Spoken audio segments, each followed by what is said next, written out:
G'day everyone and welcome to episode 10 of the Battlefield Gaming Podcast presented by General Games. I'm Background Mike. I've got BFG Justin right here with me. G'day guys. And today we're joined by our special guest, Raptor Imperialis, otherwise known as Kieran.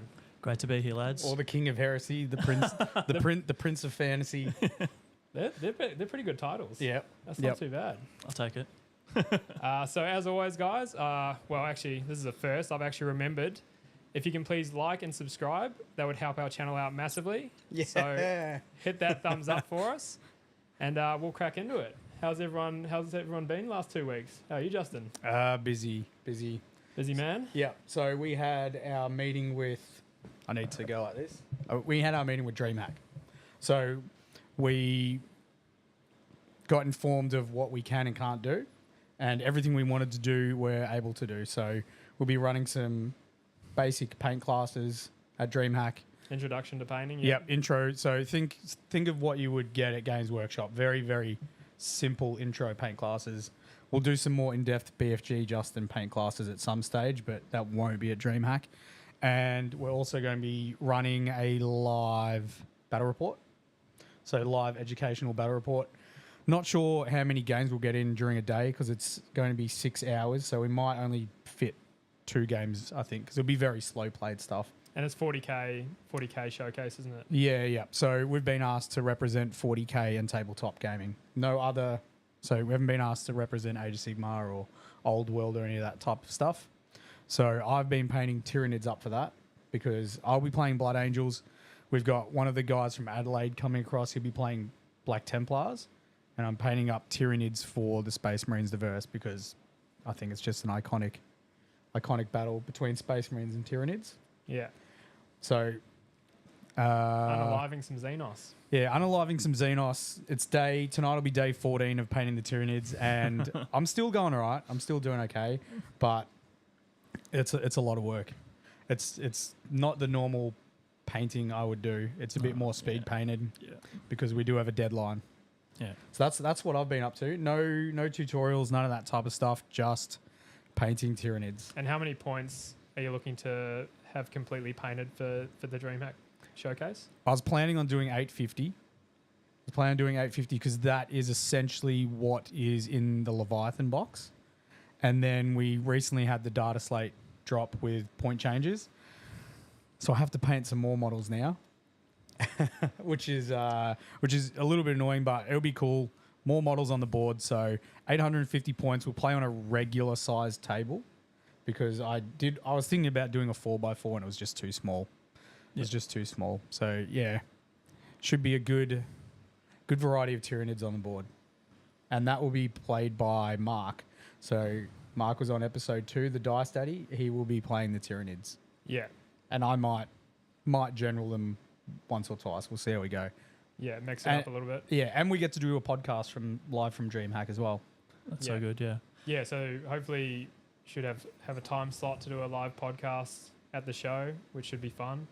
Yeah, if they don't give us enough time to do one of our regular sort of hours, because we sort of do an hour and a half on a podcast, I feel like sometimes we might push 2 hours. If we've only got an hour slot, we might see if we can get 2 and just do 2 shorter format podcasts from DreamHack. But yeah, the last information we're sort of waiting on is the area size we're going to have because it's going to sort of determine how many paint areas we can set up as well as our gaming table. So yeah, 4x4, 4 meters by 4 meters, that'll be good. Yeah. Well, if we get any smaller than that, then we might only be able to run, 4 paint classes instead of the 8 we were hoping to run. But yeah, we've got a rough idea and going over it with Ben from DreamHack. We're just sort of waiting because obviously there's a lot of logistics that go into organising an event like that. So he's got to figure out where to put everyone, not just us. So. Yeah, well, I mean, I don't even think the location has been announced yet because they were still working through some stuff with the Victorian government. Yeah. Dates have been announced. Tickets are not yet on sale. I think Feb 5th was when they were going to plan on having them for sale. Yeah. So hopefully that is the case because it's not a lot of time to organise tickets. And the sooner we know the exact details, the better for us because we've got a lot of stuff to organise for ourselves. We've got like banners and stuff we need to do to partition our area off and all that type of stuff. Yeah.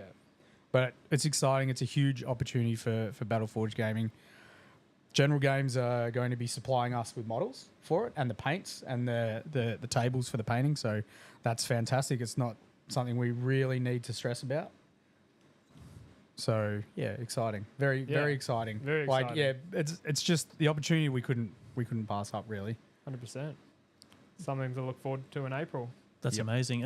Are the demo games going to be games that people can join in on to play? Or So it'll mainly just be like a live bat rep, Okay. but we might get some audience to come up and roll some dice or move some models. use a single unit or something? Yeah. Okay. Yeah. Cool. Yeah, try and get as much Sounds amazing. interaction as possible. Yeah. For sure. Get Yeah. people excited. Make sure their hands are clean though. No touching my blood angels Little without hand clean hands. sanitizer Yeah, on the it's gonna be- table. It's going to be like COVID rules all over again. Pretty much. 1.2 meters, clean hands, Yep. mask, Social distance from the models. don't breathe on the blood angels. That's it. And Kieran, how about yourself? Yeah, I've been really well. Yeah, I'm painting old world models at the moment, and is really enjoying those. Going back to my roots. At the moment, I'm working on some Sea Guard, which are really detailed infantry models. It's it's definitely a bit of a change from painting Space Marines that are 90% one color that I can airbrush. Yeah. Now I can only airbrush about 50% of the model, and that's a lot of detail on those models. About as much detail on each infantry model as like on a Space Marine captain or chapter master. So there's a lot of work, but I'm really happy with how they're going. It's really kind of feeding my my inner child, and it's bringing back a lot of nostalgia for me. So I'm really enjoying the project at the moment. Yeah. Yeah. So Yeah. there's a lot of an average game for fantasy is, I think I was reading 3,000 points. No, it'd be 2,000 points. Although kind of towards the end of 8th edition, they were heading towards 2,500. So it remains to be seen where we kind of end up at this stage. I suppose initial events might be smaller to cater for more people Yeah. joining the hobby and getting into it. And I think some of the new starter sets are around 1,300 or 1,400 points. So maybe tournaments will be a bit smaller, but I think 2,000 points is about the sweet spot for the old world. Yeah. And your Yeah. Sea Guard, how many points are they for like a brick of 20? A brick of 20 would be around 250 to 250 points. So they are expensive, but they're not that expensive considering the amount of detail on the model. And I was planning to have a lot more originally, but after painting the first 10, I'm not even finished. I think I might have to paint some easier models for to fill out the rest of the core allotment, because you need to have I think at least 25% of your army as a core option, and they're usually kind of the more basic models, cheaper models. So I might go looking for some other alternative options. I think maybe some archers, which I don't really like the models at all. They're very old. The models are 22, 23 years old.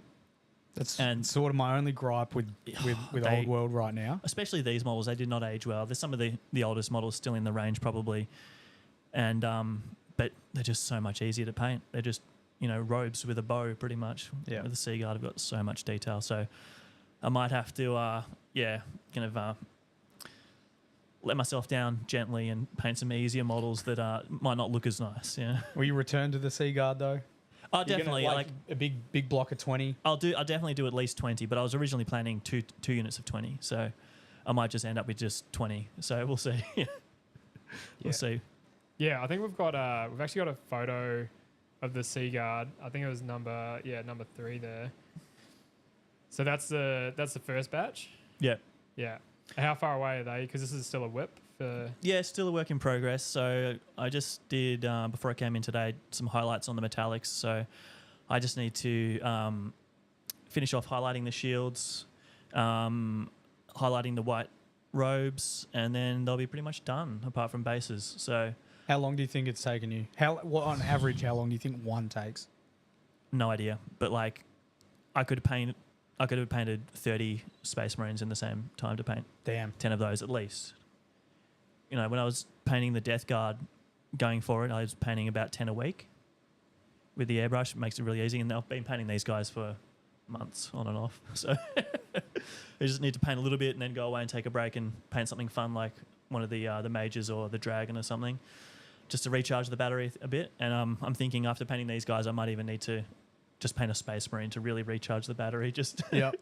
something Man, nice and easy that I really enjoy. I'm a sucker for pain. I'd just be like, I'm pushing through. Yeah. I'm just doing the 20 in a row, and then that's it. I'd be worried about just completely burning myself out after that and just ruining the hobby for myself. So need a little bit of a break. So yeah, I think I'll paint another Death Guard next, and then move on to whatever's next. Maybe some archers. Yeah, Cool. Very cool. yeah. Because those models, they're still the original fantasy models, so they're 20 plus years old. No, the Sea Guard are a bit newer. They were originally released in the Island of Blood set. I was going to say, I thought I recognised I don't know, like 2010 or something like that. I'm not exactly sure when it was, but they're significantly newer than a lot of the old high elf models. So they're not amazing by today's standards, but they're not that bad for like monopose. They're 2-piece models. The spear comes separately, but everything else is just a single Oh wow. lump of plastic. So some of the details not amazing, but considering how old they are, they're pretty nice. And considering how old the high elf range is in general, they're some of the nicer models. So yeah, can't complain too much, but they're not at the same standard as you'd expect today. That's for sure. Yeah. Yeah. The thing with that, the Warhammer Fantasy models, I guess they're going to start creating new or updated sculpts eventually. You would feel, depending on how popular it is, and from it appears very, very popular because I went to the website and they'd sold out on like absolutely everything when they first launched it. The difficult part is obviously the rank and file type of pose, which doesn't allow for the sort of dynamic poses we get in Age of Sigmar or 40k. Yeah. Because you need to have the models right next to each other. They did start to do that towards the end of the end times, but you're limited. Like I think specific models had to stand next to specific models, so the weapons would overlap onto the model next to them. Yeah, when building a unit, you'd have to be very careful about ranking up the models. So depending on the kit, you'd almost build, one model at a time and make sure they fit together, model by model. So that's a key difference with, obviously we're going to talk a lot about Old World today. Yeah. That's a key difference with that gaming system, isn't it? It actually has a movement tray, is it? Yeah, if you got massive units, you end up with movement trays to shift them around. And ranking up is a term where they're all collated together on the one tray. Base to base, all together. Like, unlike Age of Sigmar or any other game, really, from Warhammer that, usually use round bases and, in a kind of skirmish formation, so not, touching bases. Yeah. So, I'd have to, build a model, number it, build another model, number the base, just to make sure I knew exactly where each model went. So they can only fit side by side in a certain way. Is that? It depends how you build them. Depends, yeah. Some models are fine, like smaller models, like a Night Goblin, you could build it however you want. It'll fit on the base. But bigger models like Chaos Warriors, you really had to be conscious of how the model next to it was going to be built. Wow. To fit it on the base. So, I think now with the Old World, though, a lot of the bases have been increased in size. Nearly all of them have. So there's a lot more scope to fit larger models. Right. And it'll be much easier. Like, if you have a look at the new Age of Sigmar Chaos Warriors, they're far more dynamic and larger than the old Chaos Warriors. Yeah. But you can still use them and rank them up quite nicely because the bases have gone up to 30 mil bases from 25 mil bases. Oh, so it's a 30 mil square base. Yeah. Got So there's a lot more space, and the cavalry bases have gone up in size as well. So the new Chaos Knights, which are massive models, like way bigger than the old ones, they can still rank up quite well. And I think that's the case with most Age of Sigmar models now. They'll probably be able to rank up. You might have a bit of trouble with like the Lizard Man, or Seraphon, whatever you want to call them. Yeah. Saurus Warriors because of their tails. But apart from that, like the larger base sizes really mean that you can use those Age of Sigmar models to play the Old World quite easily.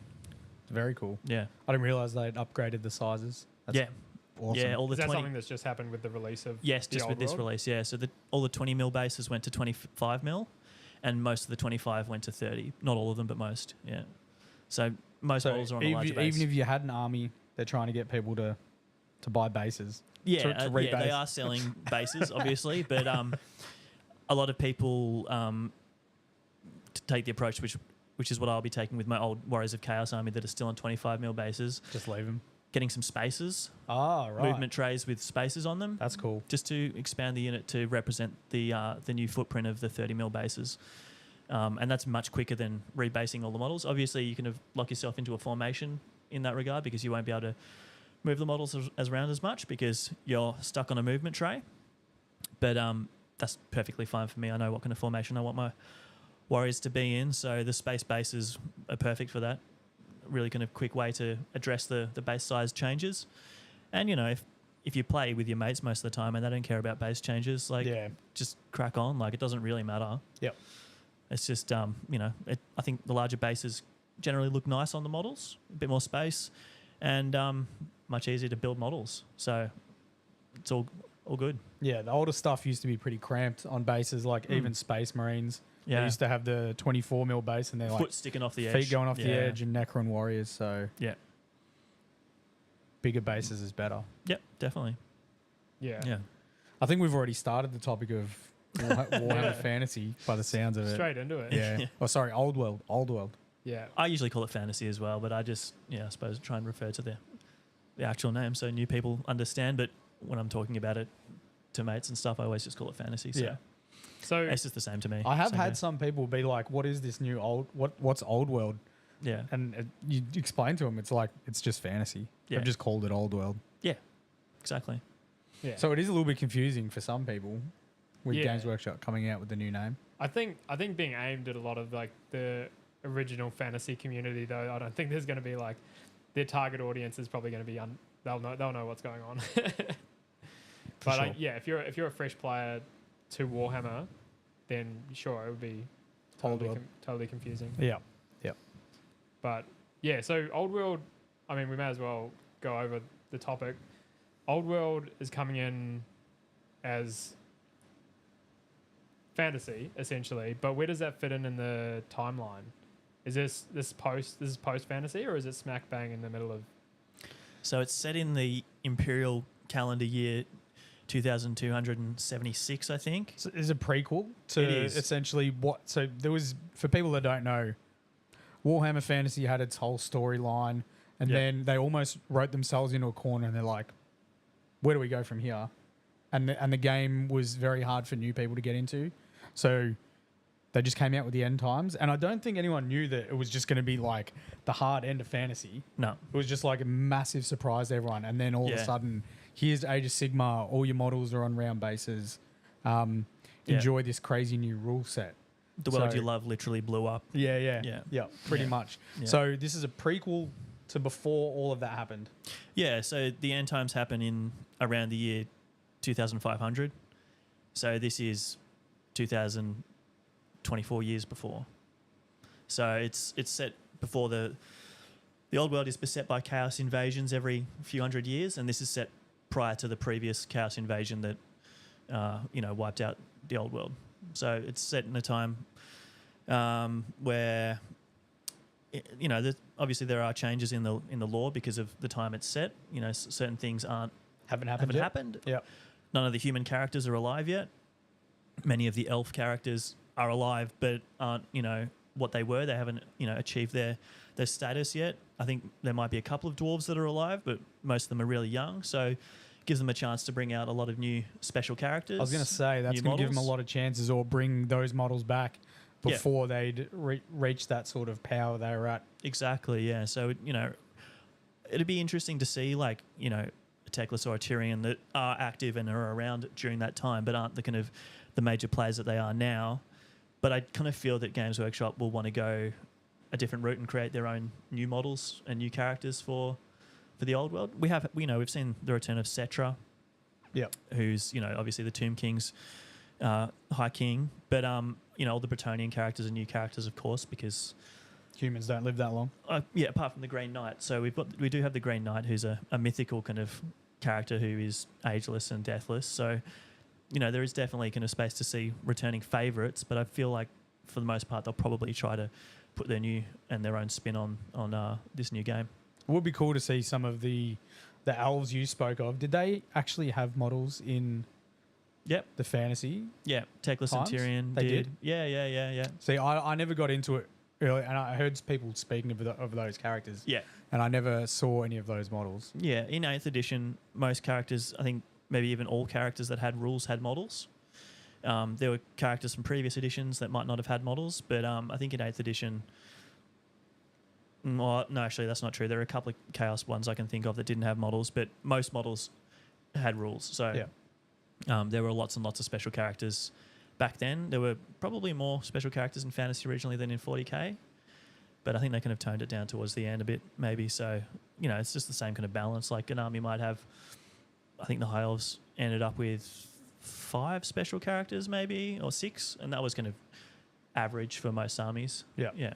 There was a time where Games Workshop had rules for, like you're saying, rules for models. Yeah. But there was no model for it. Yeah. So it allowed for awesome, like, kit bashes and conversions and that type of stuff. But they've basically just removed that. They've basically removed that option now. If there's no model for it in 40k, then they just remove the rules. Where would have that character or model name have come from? Was that from the lore? It's from the lore, the stories and stuff. That's cool. They just sometimes never made a model, and they just allowed your imagination to create that character. I guess if the fan base and the community sort of like had a massive like favorite character that was created through the lore, like the logistics of getting that model to production and sculpted and pushed out would be for a while Games Workshop weren't the best at listening to their like fan base and clients, customers and stuff, but they've gotten heaps better with it now, and they produce more models. Back then they weren't producing the models they produce now. You waited months on end to get new stuff. It's not like now where it's like every single weekend there's something new. Yeah, but I think it's gonna be really cool for.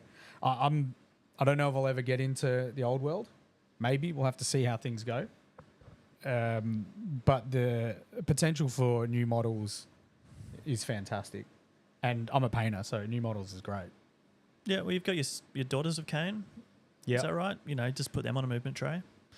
You got some Dark Elves? Yeah, obviously you haven't got all like the Medusa and Snake models. I've got like probably. Do you have any Witch Elves? 10 or 20 witches. Okay, well, maybe not them, but actually, no, I did. I built 10 of them and I started painting them. So do you have a Cauldron of Blood, or you've got? I do have a Cauldron of Blood. Yeah. But they're all on round bases. That's all right. The infantry will fit on movement trays pretty easily, but I'm not sure how the Cauldron of Blood. I think that oval base is probably bigger than the square base, so that'll be an issue. But for sure, the round bases on the infantry will be fine. Yeah. Anyway, I'm not trying to twist your arm. No, I think I'd pick a different army. I'd probably lean more towards the Chaos Warriors because you can use the new models for it. Yeah. So if I was ever to go down that route, that's what I'd pick, I think. Yeah, I think Chaos Warriors are a really sweet spot at the moment because they're one of the mainline kind of armies that's being supported, and they also have not an entire new range from Age of Sigmar, but quite a lot of new models from Age of Sigmar that switch across perfectly well. So it's definitely the way to go. Like a lot of legacy armies, mainline armies at the moment don't have models available. Like you still can't buy any High Elves at the moment. Can't really buy any Wood Elves unless you're buying the tree kind of kin models. Yeah. Wood Elves were cool. I did like Wood Elves when I saw them. Yeah, but if you want to collect Old World at the moment, it's quite ironic, but the best armies are to collect are the legacy armies that are not kind of being focused on this edition. Such as the ogres, the beastmen are mainline, but the ogres, the undead, dark elves, skaven, demons, they all have quite extensive ranges still available in Age of Sigmar. So at the moment, it's actually easier to collect one of the armies that's not being focused on. But that'll change across the year and the next couple of years when they get out the other ranges. But at the moment, those armies those Age of Sigmar models are just, can port across perfectly well, I think. I've got absolutely no issue with that. Yeah, definitely. So right now, if you wanted to get into the old world and play High Elves like you are, what models can you get off the shelf? Nothing. Sick. Yeah. You could try and find some older stuff. Yeah. But you best believe that'd be pretty hard to do. Right. Yeah. I think the High Elves and maybe the Empire have it. I think the Empire still have some units maybe in the Cities of Sigmar perhaps, but the High Elves definitely don't have any models. The Dwarves have still got a few kits that they can get. They've got quite nice kits from the end of Fantasy, but the High Elves you can't get anything at the moment, so you just got to pay exorbitant eBay prices or have like collections stretching back 20 years of unpainted models. Like which is Kieran. Like Kieran. which is the approach I've taken. Yeah. Yeah. Wow. Yeah. That's insane. So surely GW would be hustling to get some of these older armies back into production, you would think, with new releases. Yeah, like they teased the Orcs and Goblins on the 20th, which was the release day. So we've got the Bretonians and the Tomb Kings at the moment. I'm pretty sure they're all out of stock. Yeah. But Yep. technically they're available. No, they were, I went and checked because I was just like, I was interested in the prices because I didn't see the prices at all. And the prices are, you know, you look at in Australia, a flat $500 for an army is, you know, you think, wow, that's pretty steep. But like you were saying, it's around 1,500 points. You're getting three-quarters of your army. You're getting three-quarters of your army. And if you bought 40K, you're probably looking around the same type of cost. It's just that it's all in one big clump. And I'm not sure. And older models. I wonder if General Games had them. I think General Games was selling some of the old world stuff. Yeah, I'm pretty sure they had the Bretonians and the Tomb Kings release. I'm almost certain of they would have had a 10% discount on it. So yeah, if you can go good. to an independent seller, it's definitely the way to go. You get a 10-20% discount. yeah, our one. Yeah. We're sponsored by. That one, yeah. That No, one, don't go yeah. to anyone else. No. General Games, Churnside Park. That's it. But yeah, Orcs and Goblins are coming back. You know, then they'll get around to Dwarves and Beastmen and High Elves. And I suppose they'll release some of the new Chaos Warriors, although I don't know kind of what the uptake will be on those because they're a better, newer Age of Sigmar models. Yeah. Yep. I suppose some of the models maybe would still fit that haven't been kind of updated in Age of Sigmar. But apart from that, yeah, I'm not sure how much of an uptake there'll be on old Chaos Warrior models compared to with the new stuff. Age of Sigmar models. That's sort of my only gripe with they would be easier to paint. There's less detail for sure. And you know, I suppose you could have a front rank of Age of Sigmar Chaos Warriors and back to a couple of ranks of old Chaos Warriors, and that would look actually pretty nice if you wanted to mix and match the old and new. But yeah, we'll see how they go. But yeah, exciting times. Old models coming back. You know, some of them are showing their age more than others. It's my only gripe is the older sculpts just. Yeah. Oh man, it's rough. It's rough. That's it. And Paying the regular price and then end up with those Tombkin Skeleton Warriors with the shields. And I'm just like, they're not even the worst. Though. The horses are terrible. Yeah, the horses are bad. It would hurt me. It really appeals to some people though. They really like that nostalgia of the old Hammer kind of vibe.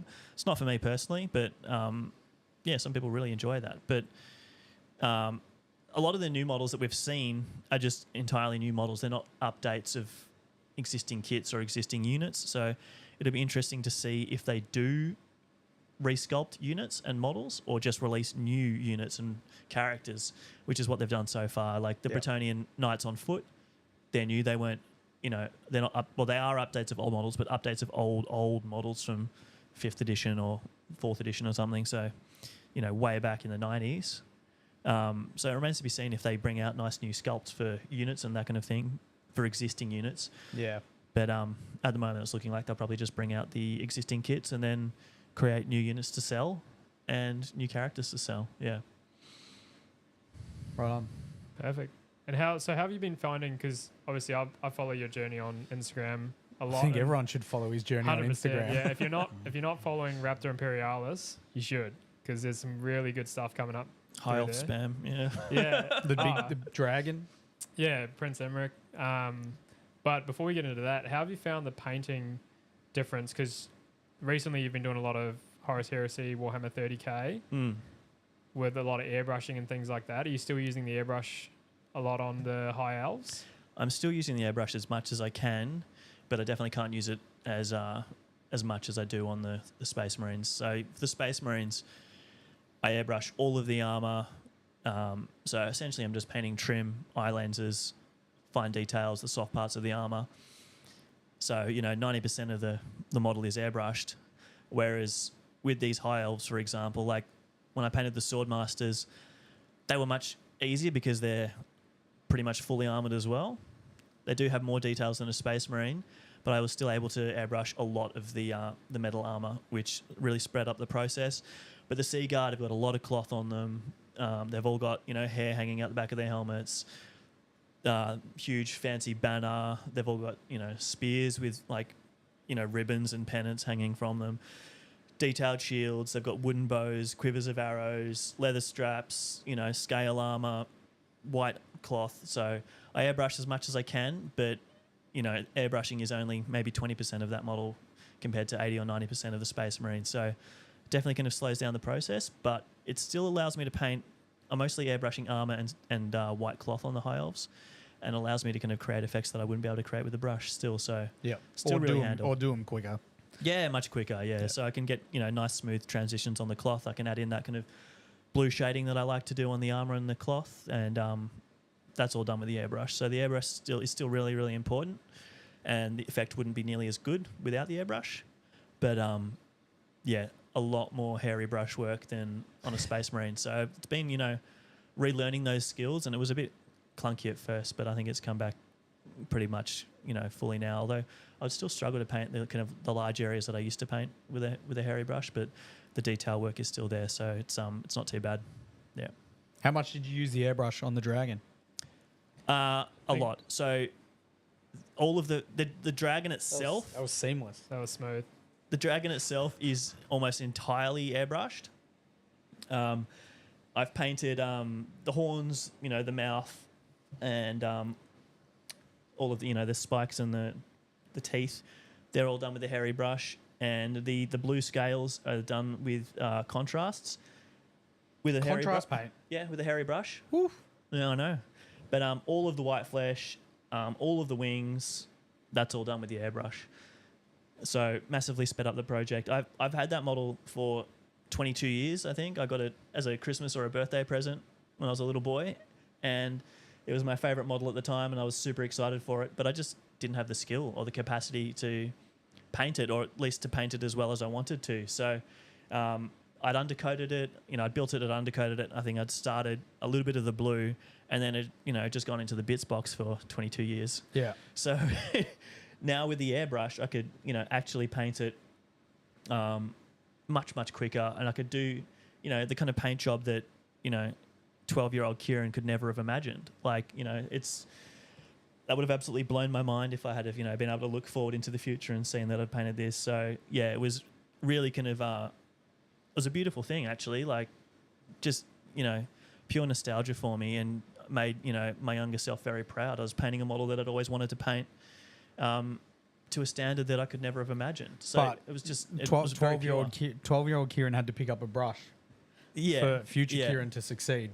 Exactly. So Yeah, there was all those models beforehand to get to this point. Yeah. It was all the Space Marines to learn how to use the airbrush and get to the point where you're at now to be able to do that. Yeah. And this is the part a lot of people don't see when they're getting into the hobby. Yeah. Is like you will make progress as you go, and every single model sort of paves the way for the next one. Exactly. Yeah. So like you wouldn't think that painting Marines would help you paint a high elf dragon, but Painting is painting. they did. That's it. You just have to paint. Like, don't have to worry about the colors you use too much, or the brushes, or the techniques. You just got to try, build up your own techniques, your own styles. Obviously, there are way more ways to learn and to paint these days than there were back then. I was kind of just reading White Dwarf magazines and making it up. Now there's tutorials on And now there's on YouTube. tutorials on Battleforge Gaming. So you've never been more spoiled for choice. But it's just about repetitions and like getting practice in and just painting and painting. And obviously, if you enjoy it, it really helps. And if you find it therapeutic and fun, then the sky's the limit. Really, like obviously, I'm not like an award level kind of painter, but I'm very happy with where my painting is at the moment. And little Kieran could never have imagined that I'd be painting the way I am now. So, maybe it's not my best model. It's probably not my best model. That's definitely not my best model. Yeah. But it probably means the most to me compared to the others. Like Space Marines I painted recently are much better technically, but this one means a lot to me just because of its history. Yeah. Yeah. But the thing is, like, being an award-winning painter, you choose to paint armies, right? You don't choose to paint. Like, you could... And this is the style of painter as well. You you said, you're painting stuff you like. You paint for fun. You're painting armies because that's what you like to do. Some people like to paint the one-off models to enter painting tournaments, to essentially challenge themselves and win awards. And there's no reason why you couldn't eventually do that, except for the fact that this is the way you like to paint. I'm the same. I like to paint armies. Yeah, I don't necessarily paint to enter painting comps. Exactly, I could probably do it on a single model and spend like months and months on one model and work on my glazing a bit more than I otherwise would, and do crisper edge highlights. I wouldn't be able to do it on stream, but yeah, it all sort of goes hand in hand. You need a real level of focus and like commitment to improvement, and not accepting anything less than the best to kind of really push yourself to that level, I think. And these amazing painters that you see on Instagram and winning Golden Demons and European trophies and that kind of thing, they spend a year painting a model, 6 months painting a model, and that's their craft, and they're absolutely amazing at it. I think I just lack that kind of. I lack the drive to do that. I don't really want to do it, and also I like to finish models. Yep. I like to move on to the next thing. I like to have collections of models as well, and I've got so much respect for those people that can spend that amount of time on a model, because it's just sheer willpower and like force of will to get through and be that committed to a single miniature. I find that really impressive, but it's just not the way I paint, and it's not the way I would enjoy to paint, really. And those guys that paint like that, I bet you at some stages they sit there and have this conversation with their award-winning painting mates, and they're like, Perhaps, there's guys out there painting amazing looking high elves to extremely high standards. I wish I had the willpower to paint an entire army to that standard. Almost guarantee it. They'd be saying the same thing. It's just the same thing on the different side of the leaf. I think you touched on it earlier. It's where you find the most enjoyment. Like you guys enjoy, like you said, Kieran, having a finished collection, having a finished army. Yeah. Justin's the same. I'm sure a lot of our listeners can relate. Like, but then there would be other people that would love to focus on a model until it's perfect. Yeah. And there's something that Justin talks about, like painting to completion. Well, I got that from this guy. Yeah. Well, yeah, we've got the two best people in the area to talk about it. Painting to completion, not what is it, perfection? Yeah, paint to completion, not to perfection. And that doesn't mean not to paint your stuff to a higher standard. Yeah. But it just means, you don't always get caught up on some areas that don't exactly work out the way you want. You can work on that on the next model. On the next one, yeah. Like if you're content with it. If you're content with it, it's all right. Yeah, it doesn't have to be perfect as long as you're trying every time to be better. Like, just improve, incrementally. You don't have to push yourself to perfection, the first time. And, like, nobody achieves perfection. Like, all of my models... None of my models... Sorry? Except Fulgrim. Yeah, true. None of my models would, win awards because there are errors on them, but I'm very happy with my models. And, I'm, very proud of them. That's why I share them. I enjoy painting. Yeah. And I enjoy, the community and, the sharing aspect of the hobby. So everyone has their own focus. It depends how you get into the hobby. It depends on your influences. Some people read Old White Dwarfs and were really, really inspired by the Golden Demon entries. And some people love the, battle reports and display photos of large armies. Yep. So, everyone, there's plenty of space in the hobby for many, many different approaches to painting and to the hobby in general, So it's just about finding your niche and just doing what you enjoy, and I suppose not forcing yourself to do something that you don't enjoy. Obviously if you don't enjoy painting but you want to improve, then, you can push yourself a little bit. But if it's really not something that you enjoy, maybe it's not for you. Yep. You just got to find what you love, and then it becomes easy. Yeah. And Kieran's found that, and I've found that as well. Yeah. Yeah. I love the story of that dragon, like the Prince Emmerich model. That's the fact that it's like 22 years ago you got that model. That's I think it was Maddie's Minis. Someone asked him, or like when people asked me how long I took to paint his latest model. I think he was doing like an apothecary or something. A Terminator. Like that. I think it was a Terminator model. Yeah. And he was like, however long he'd been painting for, 32 years, was it? Or something like that? Yeah. How long did it take you to paint that model? He's like 32 years. Yeah, it's awesome. Yeah, awesome. I love that sentiment. It's just that thing. The newer community just get caught up on, and it is difficult said it a bunch of times, getting on IG and you just get fed all these amazing painters, and you're just like, Yeah. it can be a little bit depressing sometimes. You see their stuff, you're like, oh my God, it's so fantastic. But Matty's Minis hit it on the head when he was like, it took me 32 years to paint this one Terminator. It just is. It's all that work leading up. Yeah. It's like little Kieran not touching his dragon, and then Yep. years later. I'm curious. So, did you? Because obviously you've had the model 22 years. Yeah.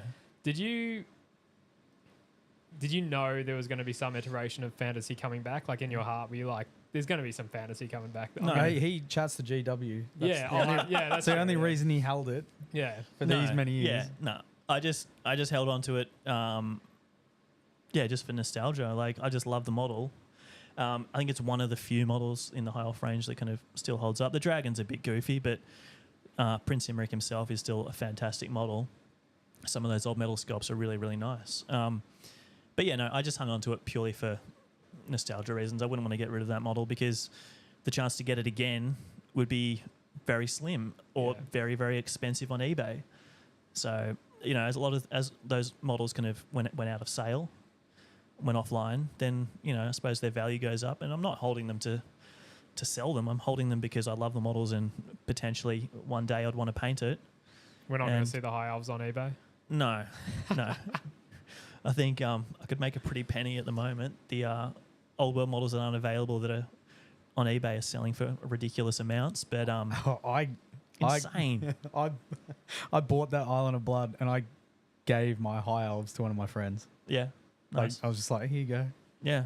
I think he was wanting to make the blood knights from the vampires out of the horses. Out of the Reapers, yeah. Yeah. Yep. Okay. And then I don't think he ended up using them, so maybe I could get it back off him. Oh, mate, you can make a fortune. I'd just Or give me. them to you. Yeah. I'd love that, yeah. Yeah. But I'll see. I'll message you. that'd be fantastic. Yeah. I actually bought my Island of Blood when I visited Warhammer World back in 2011.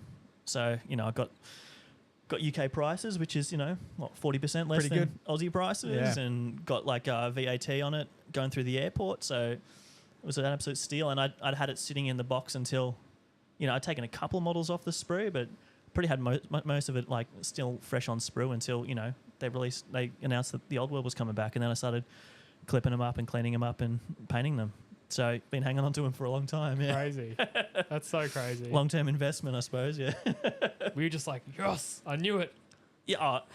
Yeah. It wasn't so much a case of vindication where, you know, it was more just about, you know, excitement that it was coming back because, you know, yeah, there's the excitement of it, but there's also, you know, like, oh damn, I'm gonna have to paint these really detailed models now. Yeah. But yeah, no, of course, super keen for it to come back. Yeah, Yeah. absolutely. It was my first Warhammer game, my first Games Workshop game, fantasy. So Because you're pretty active in the gaming side of HH for Horus Heresy. mm. Like, no, I wouldn't say you like gaming heaps, but Yeah. quite often I see you putting photos up on your IG of. That's the game I like- usually play. Yeah. Yeah. You're going to do the same with Old World? Yeah, I intend to. Yeah, I've got some spaces ordered for my Warriors of Chaos because I've still got my 3,000 points of Warriors of Chaos from Fantasy 8th Edition. Yeah. The So- army that inspired me. Yeah. That was The it. one we talked about last time. Yep. So when they arrive and I get them the base is done, I'll be able to play some games as soon as I can find people that are ready to play. But I don't know if it'll become. It probably won't become my main game. I think Heresy will still remain my main game, but it'll just, you know, depend how much I enjoy it. Really, I think I really enjoy playing in the Heresy community and at Heresy events. It's kind of my kind of style. It depends what kind of, you know, character and, you know, fantasy or old world events take on. You know, if it's a hyper competitive kind of environment, I'll probably be less interested. If it's a bit more casual, and of course, you know, playing mates at the club is, you know, as casual as you want it to be or as competitive as you want it to be. But as far as events are concerned, I'll definitely go and I'll definitely try them out. But long term, yeah, it'll just be, you know, dependent on how I enjoy the community and, you know, how much enjoyment I get from it. But I'll always be painting the models because, you know, I love, you know, painting's far more important to me than playing. Yep.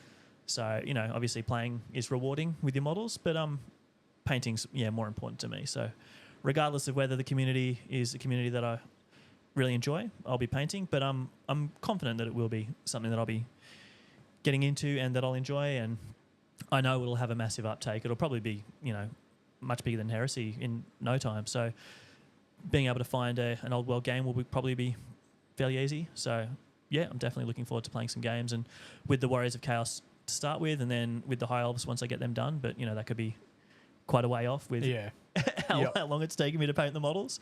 But I'm one of the fortunate ones that I've still got a fantasy army, so I'm good to go as soon as it's as soon as I want. Didn't burn your army? No, I didn't burn it. No, I could have done that for the internet clout, but no, I was very, very disappointed and upset when the game changed and went away. But I was never tempted to burn all those hours of painting. No way. No. Yeah. After the disappointment of fantasy ending,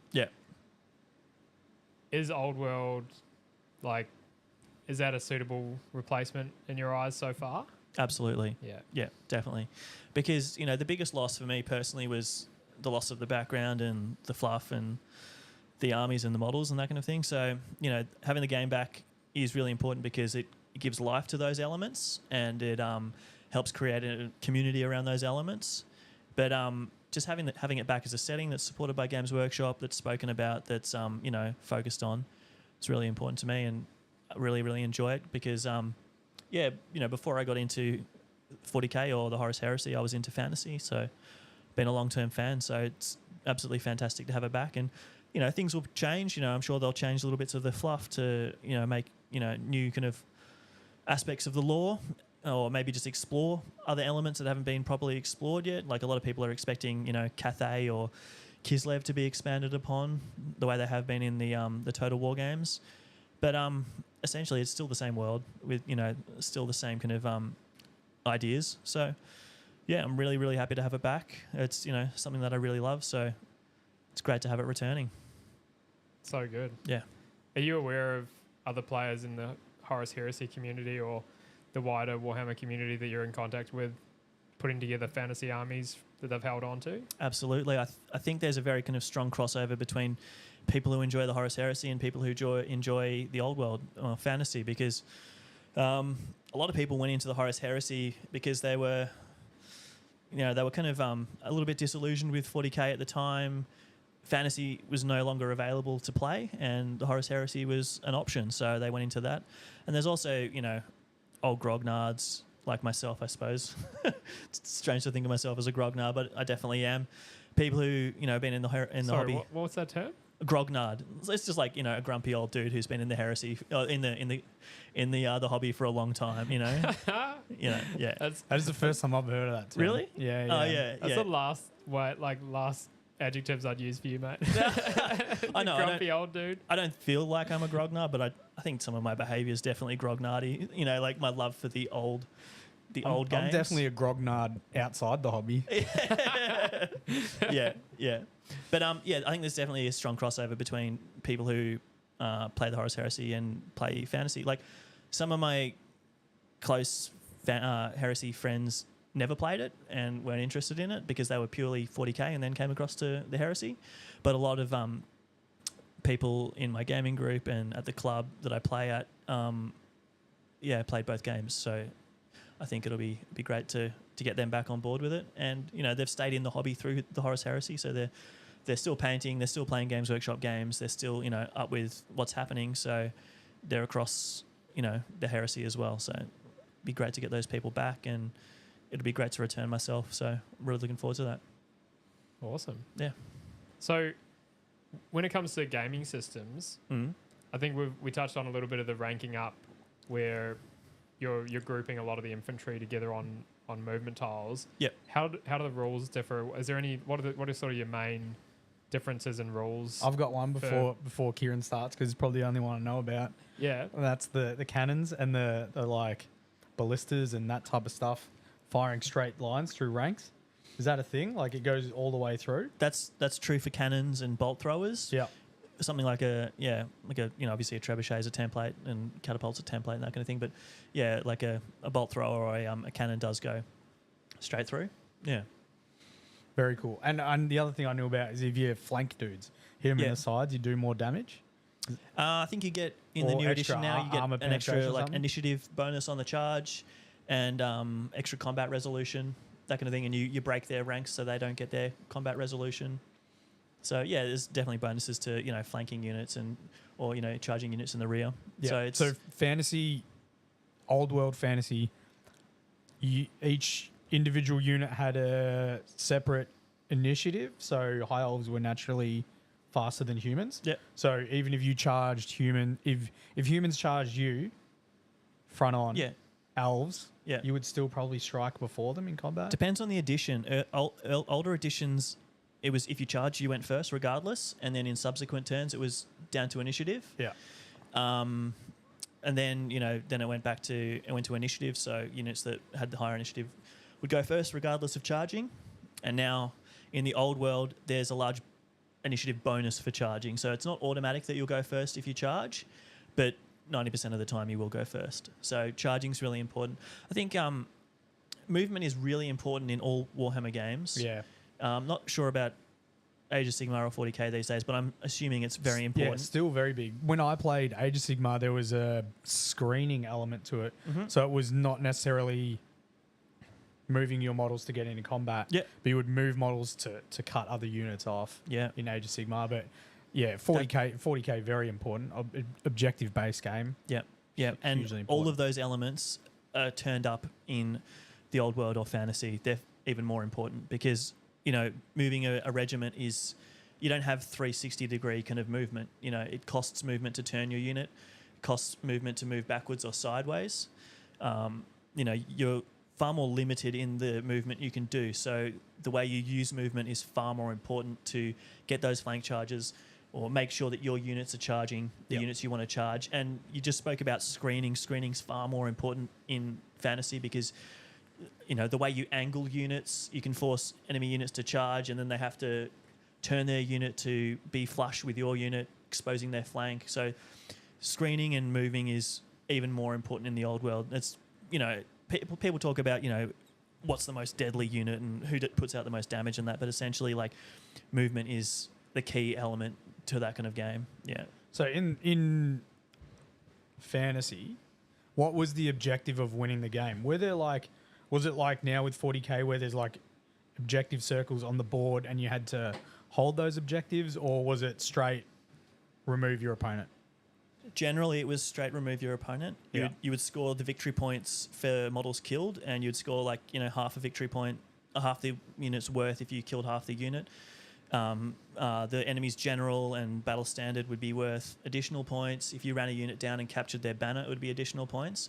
But there were games and scenarios that had alternative victory conditions, such as the infamous Watchtower mission. It was whoever held the Watchtower in the middle of the board at the end of the game won the game. And a lot of events had their own kind of takes on missions and added more kind of objective-based missions because there weren't many objective-based or, if any, kind of missions in the actual rulebook. Because do you think that's something they might introduce? Have you had a peruse over the rules or any of the I've been missions? reading the rules, but I haven't checked out the objectives. I know Watchtower has changed. It's not an automatic victory for whoever controls it now. It's just I think it's 200 bonus points. So that's significant, but not like major. If you consider a unit of high elves is probably 200 to 300 points. So it's important, but it's hard to have purely objective games in a game like Fantasy or the Old World because movement's not as free as 40k. There aren't transports. You can't zoom around in a rhino or a falcon or capture objectives. A lot of cavalry is still fast, of course, and flyers are still fast, but a lot of infantry is quite slow. And for some armies like dwarves, they're very slow. Apart from particular units like gyrocopters or gyro bombers. And they're not the kind of units that would be capturing objectives anyway. So games need to have a slightly different focus to 30k or 40k, purely based on the gameplay of the armies. And you could imagine if there was a central objective, you could just dump a giant unit of infantry on there, and the game would be quite boring. Yep. So there are alternative kind of victory conditions in those games to kind of better suit the style of the game. Yeah. Cool. Very cool. What type of length are the fantasy games traditionally? Like hours wise. yeah, hours wise. Like, is it? Slower. Like they're more kind of involved games generally, so they'll be slower than a 40k game. Depending on the points, they're also often played at a higher points level than 40k. Were you saying 3,000 points is common? Oh, I said about 2,000 points. 2,000. But I think I don't know. Like I don't play Age of Sigmar or 40k, so I can't really speak to the speed of those games these days. But I think it would be fairly similar to the Heresy, although I feel like in the old world now there's less opportunity for quick games, so it's unlikely that anyone will be tabled quickly the way you can in some of those other games. So For sure, yeah. yeah, it's not necessarily that the game is longer, it's more that most games will go the distance or close to the distance, I think. So games will go longer because, you know, you get to play your full amount of turns, essentially. Which almost that in itself removes an element of the uber competitive scene. Yeah. Because the uber competitive guys don't want to be hanging around for 4 hours playing games. The short attention span. No, I don't want to be calling guys out. But yeah. I think they limit 3 hour games in most competitive scenes, something around that. Yeah. So, but like, to be fair to those gamers, fantasy. we don't need to be fair to those guys. Fantasy- we're painters over here, mate. We can pick on them if we want. Fantasy before it died was a highly competitive game, probably more so even than 40k. Right.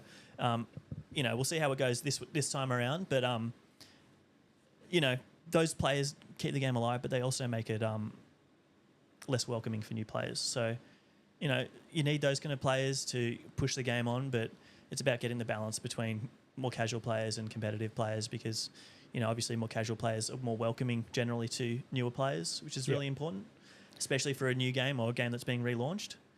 But there'll definitely be a highly competitive scene, that's for sure. Yeah, it's not going to be just a beer and pretzels game. You know, it's not going to be just dudes playing in their shed. It's going to be quite a competitive scene, I imagine. But hopefully there'll be, you know, a broader breadth of, you know, different styles of games and players. So hopefully anyone interested in, you know, getting started will find the gaming group that is appropriate to them. Yeah. Because- Hopefully the guys that are competitive can sort of reflect inwards and still be welcoming.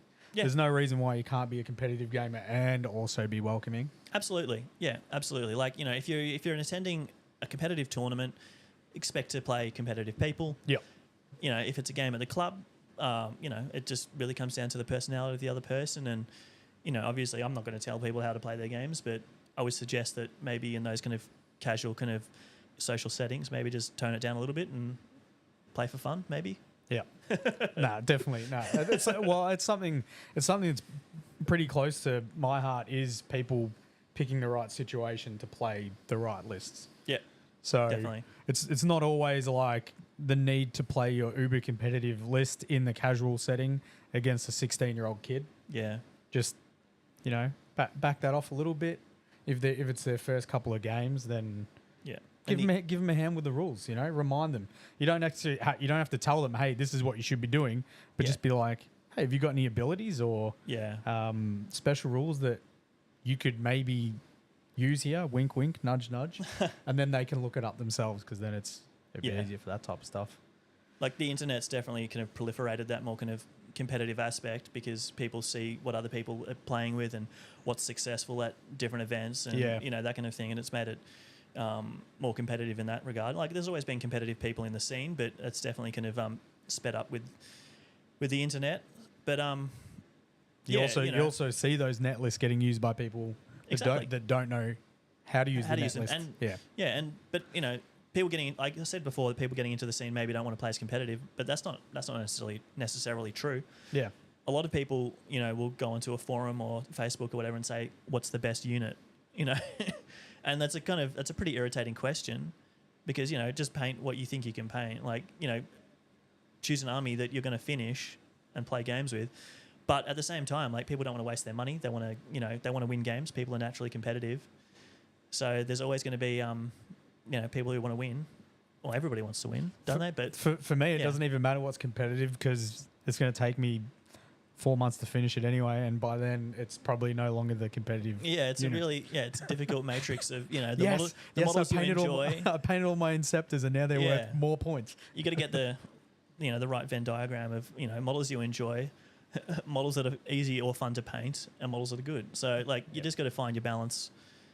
What's most important to you, and I generally kind of try and get a balance between all of those three, and it's generally kind of weighted more towards the models that I enjoy or that I think fit with the army that I'm collecting. A fluffy list. Yep. I play to win. I play hard, but when I'm building an army, I try to build an army that I think is representative of the faction that I'm collecting. Yep. For sure. Yeah.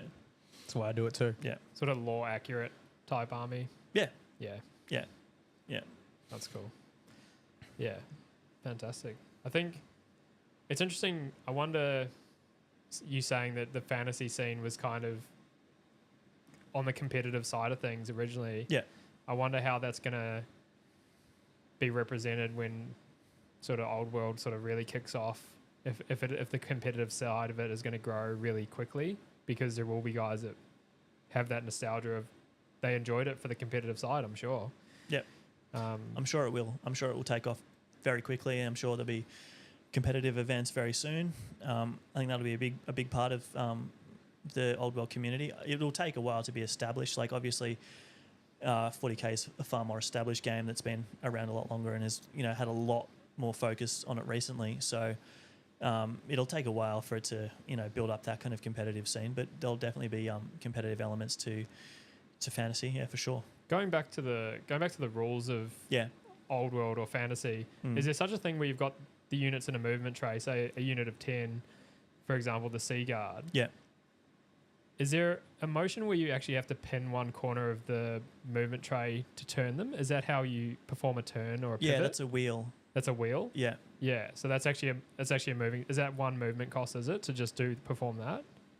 So you just This is going to get complicated. yeah. Like if you pivot, this is the thing I could never. If you pivot a unit, you just measure the how far the outside model that's swinging around the pivot moves. Pi that's r, just part pi r of your squared movement. or something like that, is it? No. There's no maths. Yeah, there's no maths. You just get your tape measure out. Yeah. And that's just part of your movement. But obviously, it's not like 40k where your model can move in a 360 degrees movement. Because the whole unit has to move together. So if you want there's almost no way a unit. If you want to turn 90 degrees and move, you're going to have no movement left. Yeah. So there are other things you can perform, like a reform. So you can reform your unit to face a different direction and then move. But there's a whole that'll complicate things because you need to redress your ranks and you're going to be in a different kind of formation and essentially like movement and especially deployment is really important because ideally you don't want to be wheeling or moving your units any other direction than forwards. Yeah. So, you have to set yourself up as well as you can for the game ahead. Like, obviously, if you're having to move your units that much, it means usually that your opponent's outmaneuvered you or you've deployed poorly and you have to move around terrain or one of your other units. So, Wow. You got to plan ahead and... That's very interesting, isn't it? You could your movement choices can really expose you. Quite easily. Yeah. It's the same for every other sort of system, but more pronounced. Yeah. Well, I was going to say it's almost in old world. It's almost less forgiving, like in 40k or something, where you can just move back under cover or something like that. There's no moving back into cover in those situations, really. Like no, and there's no downside to being charged in the rear or the side in 40k. Not anymore. You get charged in the back and you just form up. It's a new combat. Whereas in fantasy, it really matters where you get charged because you might have a unit that's 15 models, 3 ranks of 5, and if you get charged in the side, you've only got 3 models in contact that can fight, and if they die, they can't fight. Your unit can't fight. So it really matters. Unit facing and maneuvering. What are the boards like as opposed to like a standard 40k? Is it the terrain wise? Less terrain. I think they're kind of pushing for a little bit more terrain these days, but it's still less than 40k for sure. Yeah. Much less, yeah. Well, 40k has been upped in more recent editions. Yeah. They're like, no, people have been playing with too little. Yeah, I think lots of terrain is really important for those games that rely a lot on shooting, whereas Old World and the fantasy shooting is toned right down. So if you come across from 40k or 30k and expect to like blow armies off the table with a shooting army. It won't happen to the same degree. You can still build very kind of dangerous lists with lots of artillery, cannons, and catapults and that kind of thing, but it's definitely the balance is far more in favor of combat in the old world. Whereas I don't know about 40k, but 30k is definitely a shooting game. If you take a shooting army against a combat army, the shooting army will win most of the time. Whereas in Fantasy, it's a lot more about balanced armies, or even armies that kind of do well in combat through either combat resolution or killing enemy models. So yeah, it's far more about units grinding together, pushing each other back, and then running them down. Whereas 40k or 30k is about manoeuvring to get your line of sight for your las cannon team or whatever. Yeah. Fantastic. Yeah. What have you got next for the High Elves? Well, finishing the hopefully Seaguard, the Seaguard will be done in the next few days, and then I'll paint a Space Marine, like I said. Yeah, just a palette cleanse. Yeah, to palette cleanse a little bit, and then I'll have to decide what to work on next. I've got a few options. I've got some Shadow Warriors I could do. I've got the Reaver Riders from the Island of Blood I could paint up. I've got some archers I want to try as well. But my supply. Have you got the Prince on the Griffin? I do have him. I love that model. I do have him. Yeah, I'm not sure if I suppose I'll paint him up at some stage, but no plan to get onto him straight away. But obviously what I paint for the High Elves is limited by what I have in my bits box at this stage. So I've still got plenty of models, but I need a lot of cleaning up, which will take a bit of time and is quite annoying. So it'll be what I can be bothered doing at this stage before Games Workshop makes it easier to get into those armies. But I'll probably do a few more High Elves and then go back and do some more of the Death Guard, try and finish that project off, and then go back to the High Elves again. So just be bouncing around a bit as as the fancy takes me. Yeah. Yeah. Are there any models from the High Elf collection that you don't have in your possession? Oh, lots. Yeah. Yeah. So I don't have a lot of the newer kind of things from 8th edition or 7th edition. So I don't have any of the plastic White Lions or the plastic Phoenix Guard or the plastic Dragon Princes. There's quite a bit of stuff I don't have. I've got a lot of the kind of older models, I suppose. And I painted up one chariot, but I can't buy any more chariots until they come back in. So yeah, definitely love to get my hands on some of the plastic Phoenix Guard or some of the plastic Dragon Princes. But there's definitely scope for me to expand on what I have and get new things to paint. But it's a bit of a waiting game at the moment. Yeah. Is there a particular model you'd like? Hopefully they redo that you'd love to see for the High Elves. There's a lot. So anything, yeah. I'd love to see. Well, I'd love to get some of the Dragon Princes. I'd love to paint some of those up. I never painted up the plastic ones. I painted up a couple of the old metal plastic ones. And to be honest, like I actually prefer those older aesthetic kind of Dragon Princes to the new plastic ones. But I'd like to paint up some of the new plastic ones still. Like to paint up some of the High Elf Nobles, the High Elf Lord on horse and the Battle Standard Bearer. They were newer kind of models. I think they were 7th edition. And I really like those models. They were a bit of a higher standard than some of the other plastics. So I definitely like to get some of those when they're available. They're completely, out of stock for many, many years now. So they're very expensive on eBay if you want them. So I'd love to paint some of those, yeah. Probably got enough mages, but you can never have enough wizards, so probably paint more at some stage. Yeah. Yeah. Hopefully we see them. I'm excited to see sort of how the releases come out, how they space them, how regular they are. Yeah. They look like they're going to be pretty consistent by how fast they release the goblins. Hopefully. And the orcs. That was maybe only 2 weeks after. It was on release day, 2 weeks after pre-orders. I think their main issue is just keeping stock in stock, isn't it? Like, doesn't matter how quickly you release things if you can't buy them. So yeah. And I think that's a problem with a lot of their ranges at the moment. So yeah, that'll be a challenge, regardless of how quickly they release the armies. Although getting the books, the army specific books, regardless of whether the models are available, is still a massive thing as well. So even if I couldn't buy any new High Elves straight away, I'd just still love to have the book. Yeah. Regardless. Yeah.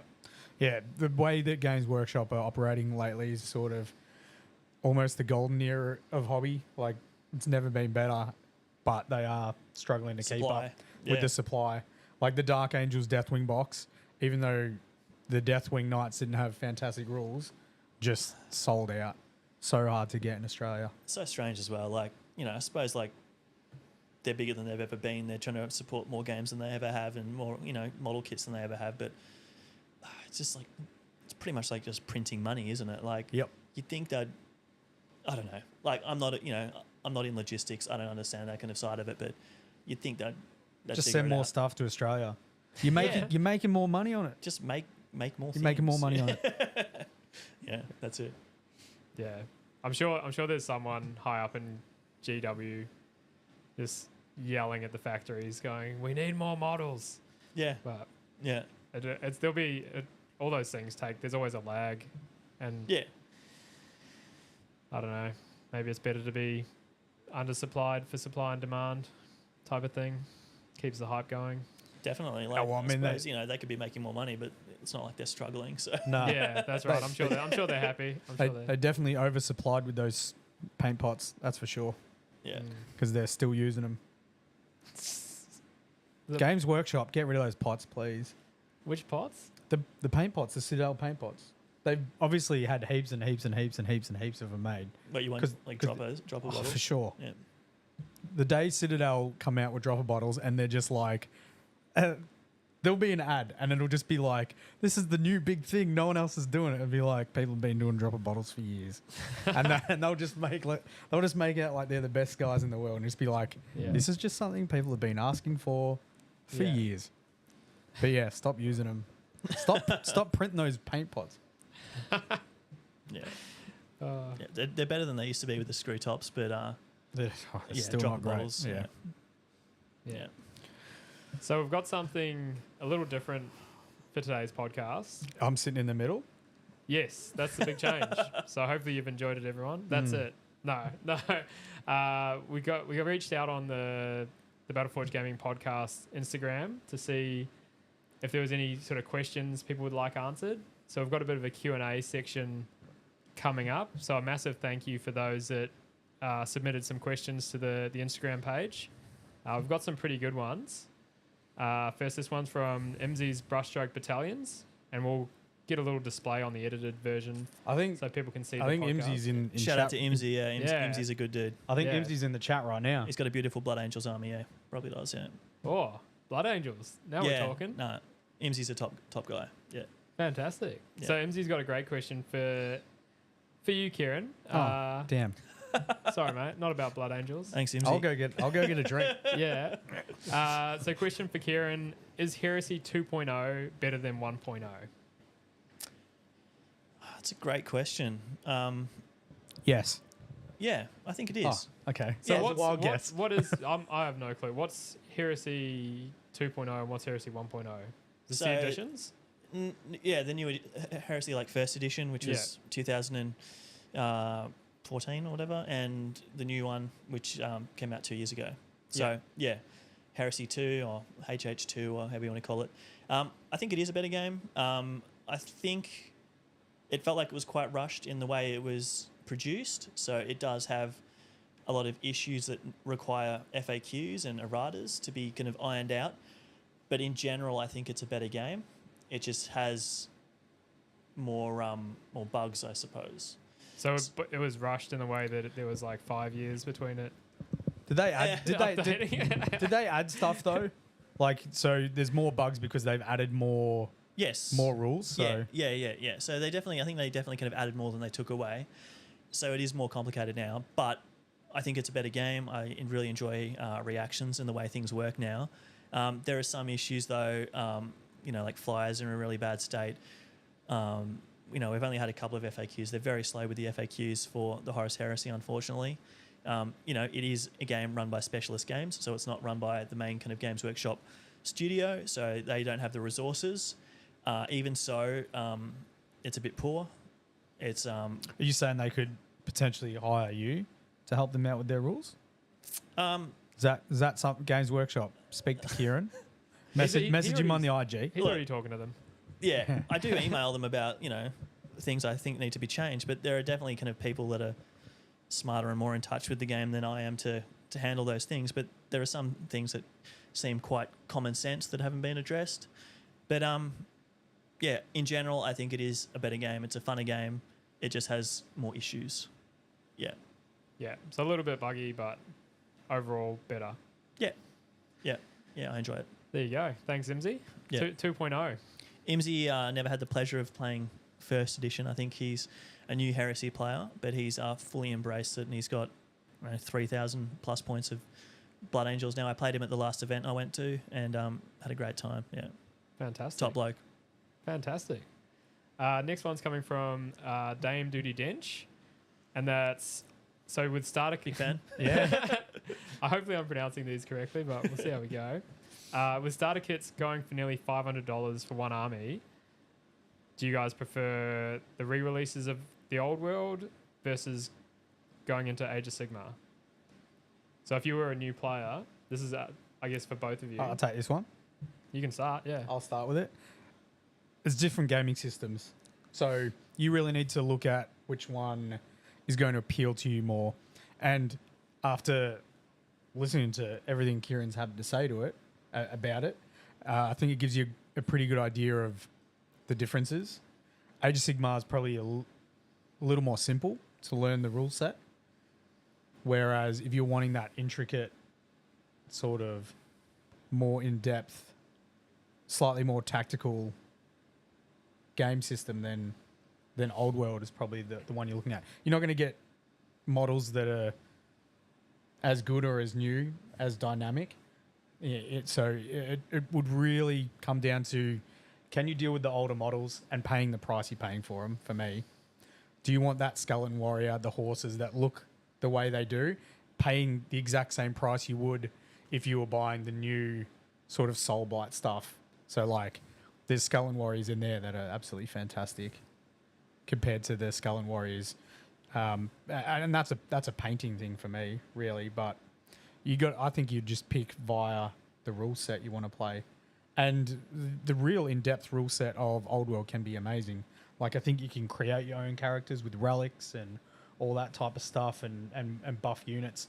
Whereas Age of Sigmar, you've got one hero that does one thing.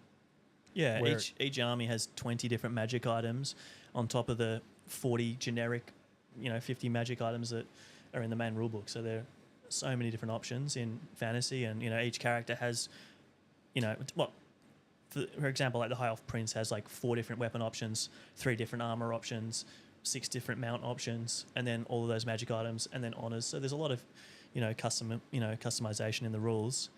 But if the question was about models specifically, Age of Sigmar has better models than fantasy, for sure. Like, there are some new fantasy models, like the new Bretonnian Lord on Pegasus and the new Bretonnian Damsel on Unicorn, that are absolutely fantastic and that are up there with Age of Sigmar models. But in general, the models are much older, so the models aren't as good. Yep. A lot of people do like that old nostalgic style. For me personally, the Age of Sigmar models are just much better. The Age of Sigmar models are probably some of the best models that Games Workshop produces for any of their games. Oh, no. Without a doubt. The best. So the best. My approach would be to collect a fantasy army, an old world fantasy army, but one of the legacy armies that aren't being kind of supported in the main line of releases for the old world at the moment. So I'd collect something like, Lizard Man or... Chaos Warriors. Yeah, well, Skaven. Chaos Warriors, exactly. They are one of the mainline armies, but they do have that new range of AOS models, or undead like the Vampire Counts, or you just use the Soulblight models and the Flesh Eater Courts, I think they're called now, and the I don't even know what the Ghost faction is in Nighthaunt. Yeah, perfect. They're just Vampire Count models on round bases. So if I was choosing an army based on models, based on the game, I'd choose Old World game, and I'd choose AOS models and put them on square bases. So pick both. Yeah. Have the best of both worlds. Play undead, like looking at that new in my head he's a Strigoi Vampire Lord. Ushron. Yeah, that guy, the Flesh Eater Courts dude. I would just use him on a square base. I'd call him like a vampire count on a zombie dragon, or a Strigoi Ghoul King on a Terrorgeist. Yeah. And just play on. Like, it's a big vampire model. It makes sense that he'd be able to fly around. Like, yeah, perfect. Like, amazing models and then great rule set. Do you think play games. Do you think you'll have any? Sorry to interrupt. You can also get some really cool vampire lords from like the Underworld warbands, which you could use. So I think vampires, undead probably have the best crossover and model range, full stop, for an army that's represented in the old world at the moment. Yeah, Lizardman or Seraphon are up there as well. Great models. Might be a little bit harder to fit on the square bases because they're massive and they're very dynamic, but for the undead at least, Croxagores, oh my god, that'd be so good. So good, yeah. For the undead at least, like perfect switch, like crossover, easy to fit on the right bases, beautiful models, yeah. With doing that, picking sort of a crossover, an army that can fit into both worlds, do you think the players are going to have any issues if they take it to tournaments and things like that? No. Are you using them on the square bases? So you probably won't be able to go to Age of Sigmar.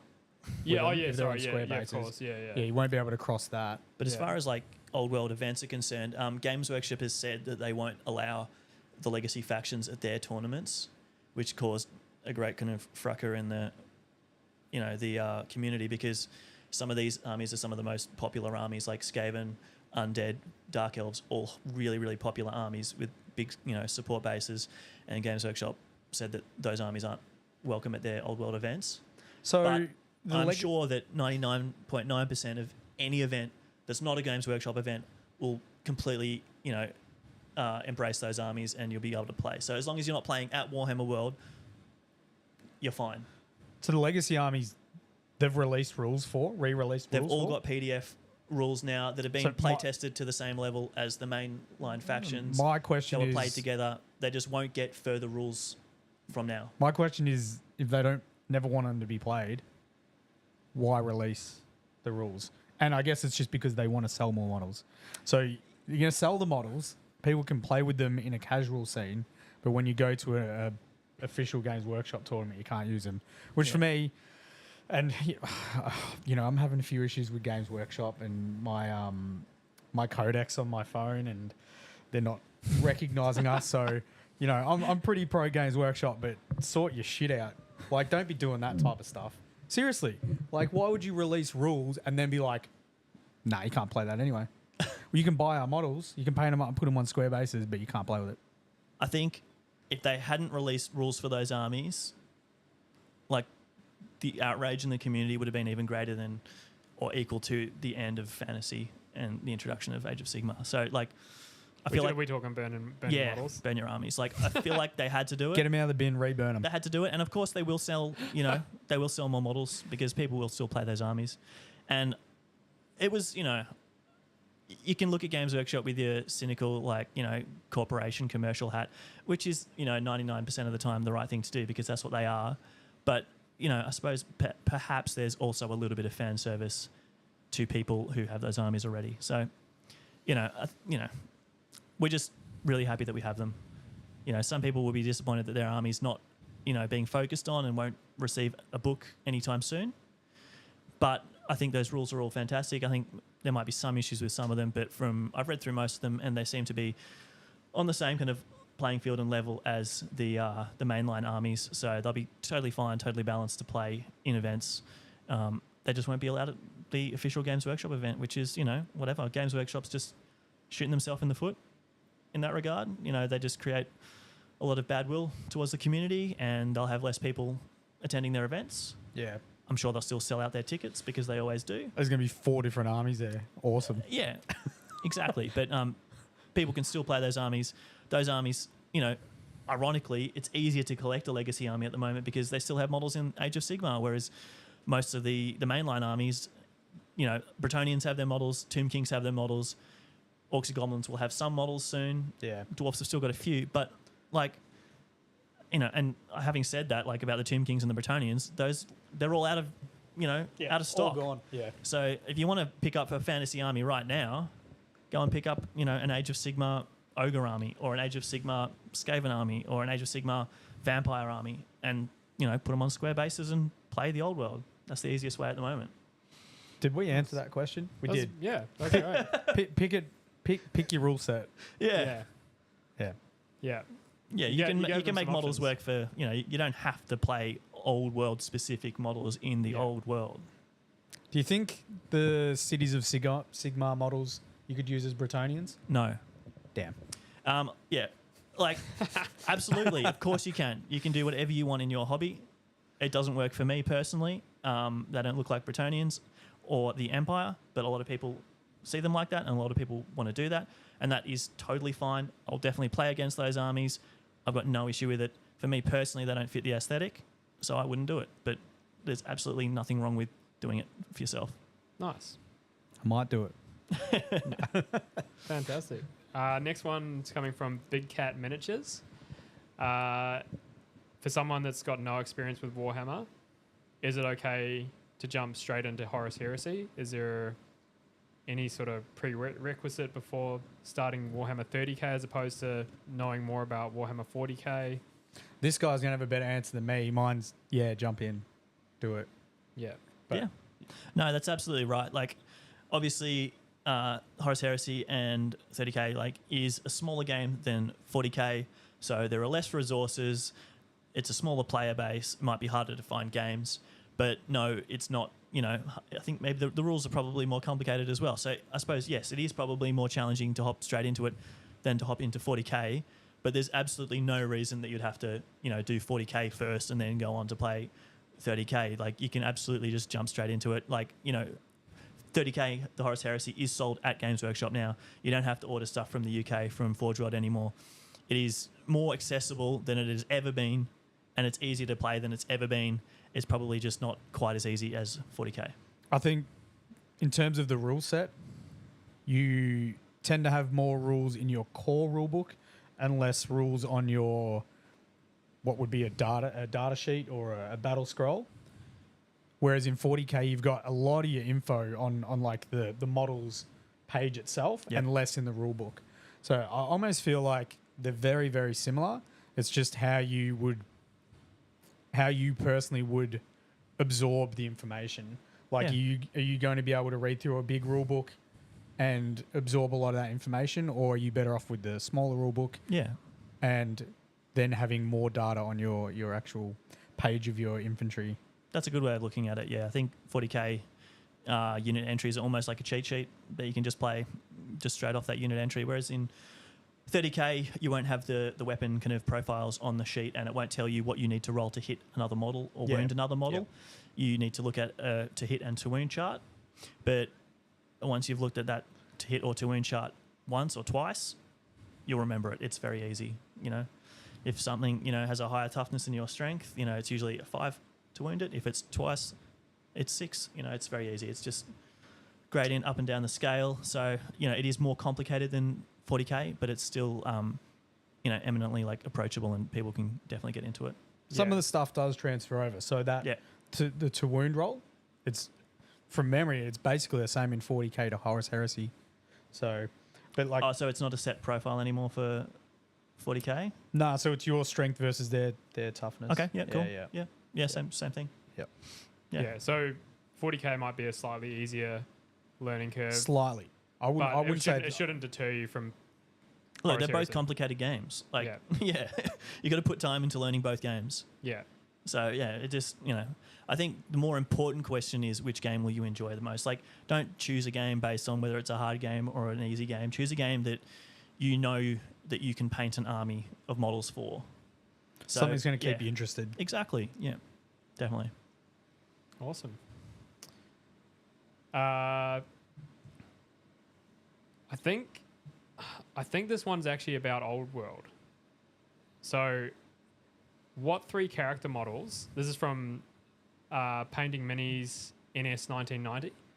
What 3 character models out of both ranges would you like to paint? That could either be Old World or Horus Heresy, or 40k and Horus Heresy. So, I mean, we can try and answer both. So I'll start with Old World because I don't know much about it. So I remember some of the models when they transferred over to Age of Sigmar. So for me, the Necrosphinx is always a model I really, really Yeah. like the look of. Yep. So it's this giant marble statue for the Tomb Kings. I don't Very know cool. how it's powered by magic or something, I'm Yeah. assuming. Yeah. But, Incantations and all that stuff. Yeah, I never picked up any of the fantasy models, but that model I was always just astounded by. I thought it was absolutely amazing. Another model from Old World. You know what his name is. He's got a squid helmet for the dark elf. The dark elves. Lockyer Fellhart. Lockyer Fellhart. Yeah, Yeah. I've always loved that model. Yeah. Is he like one of the Corsairs?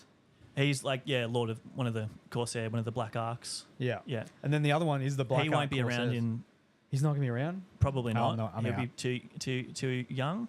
But I've got a feeling they'd probably release the model and just call him like a Dark Elf Lord. Yeah. And, they do like, made to order kind of runs with old models. We've seen a few for the Bretonnians and the Tomb King, so I would not be surprised.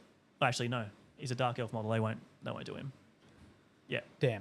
No, Because the unlucky. other one I Yeah. liked was the Really nice model. the Corsairs. The Black Ark Corsairs. Yeah. With their little repeater crossbows. Yeah. Always liked those models. Yeah. I think they're still available. They might just be out of stock at the moment. I won't be picking any up, but I Yeah. like them. Yeah, but I don't think Lockyer will be coming back, unfortunately, because he's a Dark Elf. Yeah. Damn. And then Horus Heresy, I'll just name one unit because it's the Horus Heresy army that I'm sort of thinking of doing. The Dark Furies. Sick. For the Raven Guard. They're really dynamic models. Very cool. Yeah. Great They're- poses. They're the ones I sort of want to get. I was contemplating getting a Mark 6 jump pack box Yeah. and then just using the legs off them just to give them a little bit of extra height, just because they have got that old sort of shorter stature with the older sculpts. But I feel like you're right, they are smaller, but they were quite large at the time. So I don't think that they're like too small in that regard. And they've got a big jump pack they're as well. very dynamic, so they can be, raised up on rocks and that kind of thing as well. So Yeah. there's a lot of scope to have fun with the Dark Furies for sure. That's my list of stuff. Cool. I think Kieran's sort of almost gone through some of his with the amount of high elves he wants to paint. Yeah, it's true. Yeah, I am going to painting the models that I've wanted to always paint. So, just talking about that Strigoi Ghoul King from Age of Sigmar, I'd love to do that. Just paint up Ushron. Yeah. Oh, Yeah, a bit of a task. He's that is a massive. That's a huge task. But I reckon with the airbrush, we could tear through him pretty quickly. But that's a fantastic model, and it's not a fantasy or an old world model, but could perfectly work as one. But Speaking of him, Reduka the Beast is one I wanted to paint for a long time. So Reduka was from is that the one with the wolf? Cursed City. He had a wolf. He'd have a wolf pelt, and then Yeah. there's one where he's sort of ascended and he's transformed into Reduka the Beast, and he's got Yeah. some little Vicross at his feet. That model, I love that so much. I voted to have that as model of the year one year when it was Those when it undead was made, models, and sick. Yeah. Yeah. love it. Yeah, Reduka the Beast.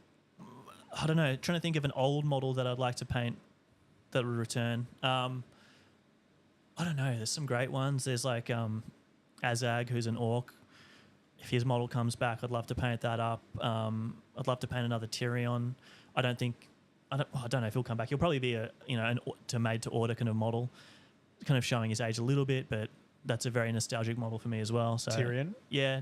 he was like the king or something? Nah, he's like their greatest hero. Yeah. Do you think they'd was he on a dragon or anything?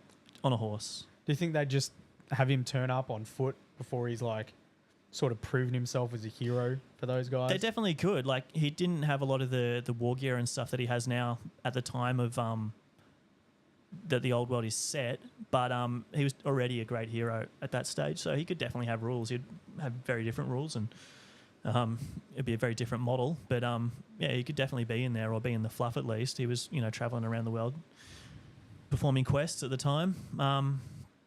So yeah, like if he got a new model, I'd be fucking over the moon. Like, any new elf model is always great. But the new Demon Fulgrim is one that I'd really like to paint. So I'll get that at some stage. And I don't know why I'm naming all these massive models that'll take me ages to paint. But maybe because I don't paint them because they're massive. But like, I'd love to paint that model at some stage. His rules are absolutely terrible, and his army's absolutely terrible in the game. But I'll be painting him up regardless because I love Fulgrim, and it is an absolutely amazing model. It is crazy, yeah. Yeah, definitely Fulgrim for sure. That model in itself has got me interested to see where they go with the 40K version of him. Yeah. Because they will release a like I know. How can it like? How can like it that's compete? him. That's the Yeah, same. I know. That's the same guy. It's gonna have to be like I don't know, like some hectic pose or something. But Yeah. How do you change that? how do you change? How do you improve on perfection? Like, yeah, I don't know. I suppose plastic Fulgrim won't break as much, but like Well, it apart from wouldn't- that, like yeah, well, it's going to be the same model, isn't it? Like that was that's what he looks like. But that was ascended Fulgrim. That sort, unless they're going yeah, even more demonic of appearance. yeah, like he's a demon. He can look however the hell he wants. But like, I don't know. Like, I suppose maybe if they bring out, new lore to introduce him in some campaign against the Lion or Gilliman or some new Primarch, maybe they'll change how he looks slightly. But for me, yeah, that Maybe Forge they'll World sur- resin model, that's Fulgrim. Yeah. Maybe they'll surprise everyone and bring him back just on foot. That's how he's Yeah. sort of showing himself. It's the yeah, old, yeah, the old exactly. Fulgrim. Yeah. Well, he's a demon. He can look however he wants. So yeah, maybe. So on that, who is your favourite Primarch and why? This one's from Connor Brooks 5.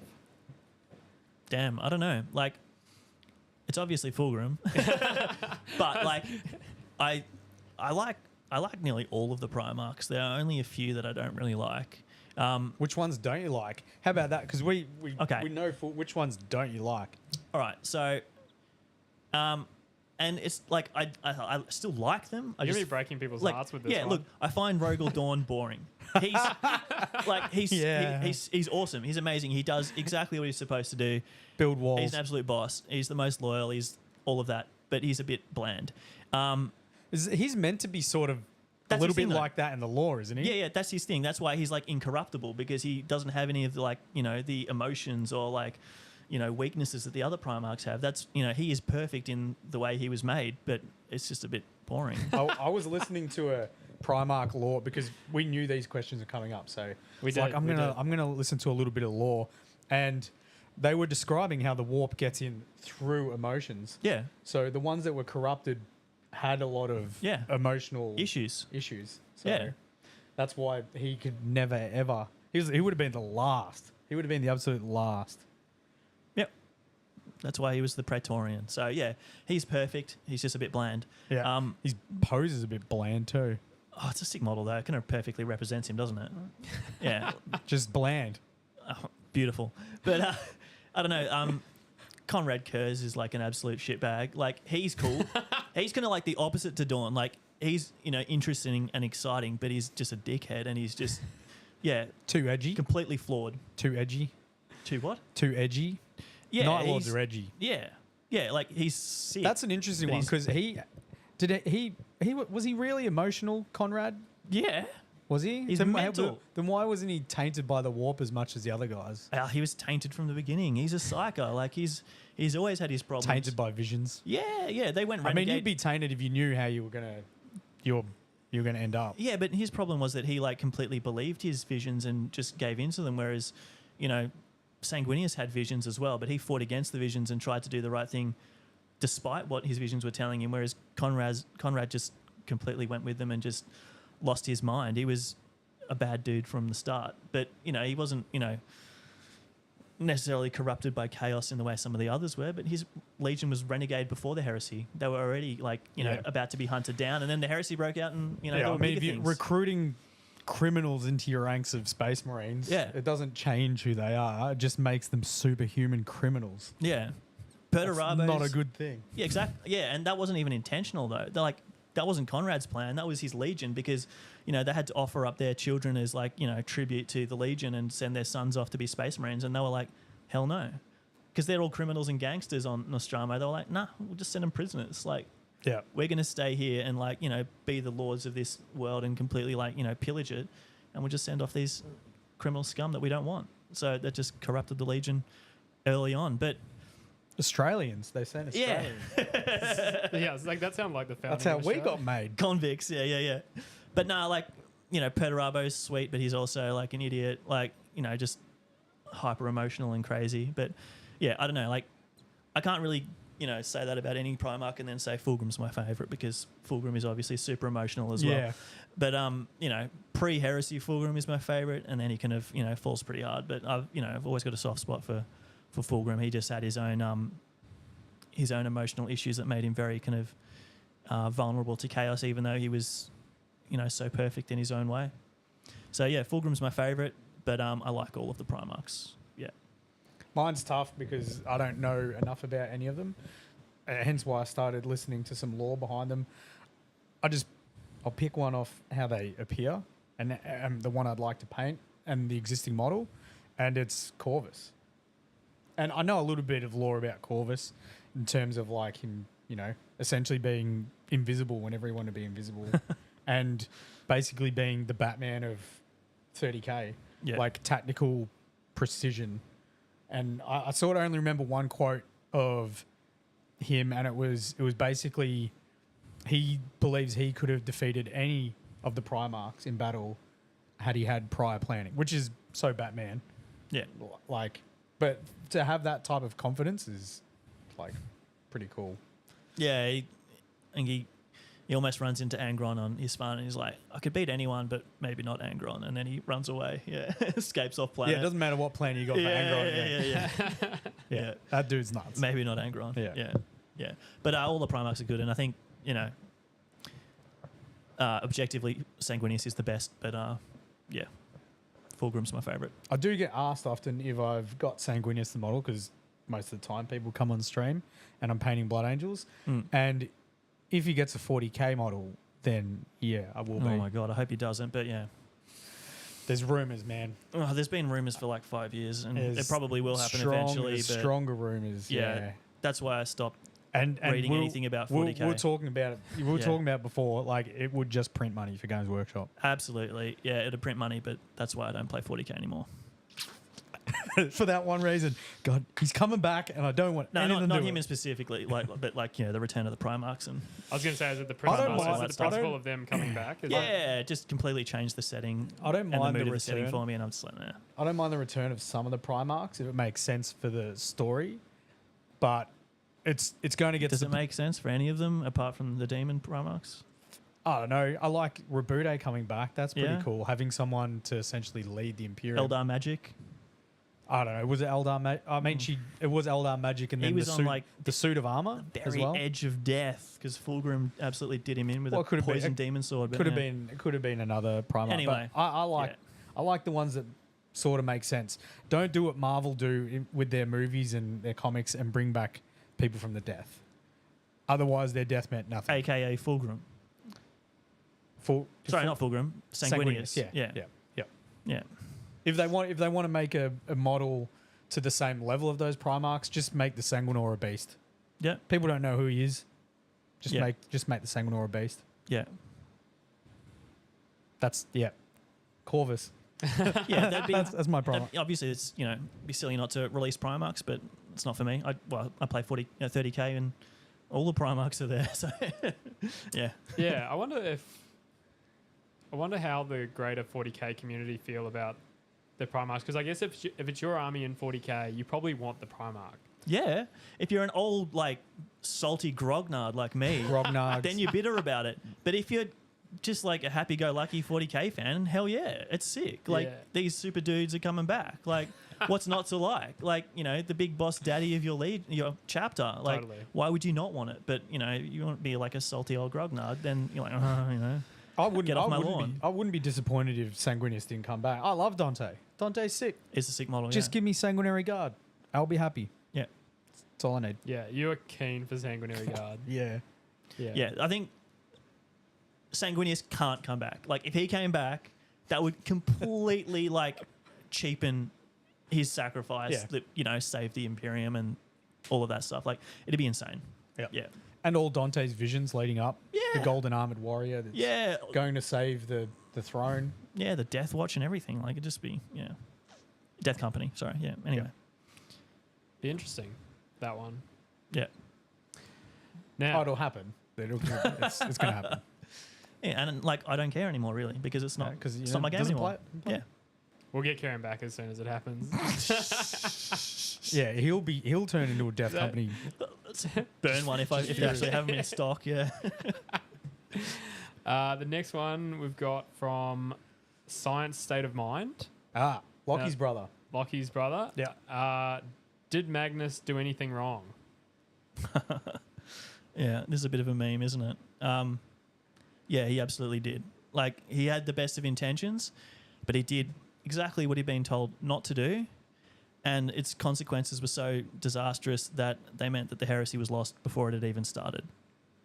Because the Emperor had to, concentrate on fighting demons in the webway the entire time, and, couldn't just get up off his throne and end the heresy in, one go, which he could have probably done otherwise. He was locked down fighting demons, trying to save his project, which is the Webway project. That was his vision for humanity. That was the future for humanity. They were all going to live in the Webway, completely cut themselves off from the warp and the touch of chaos.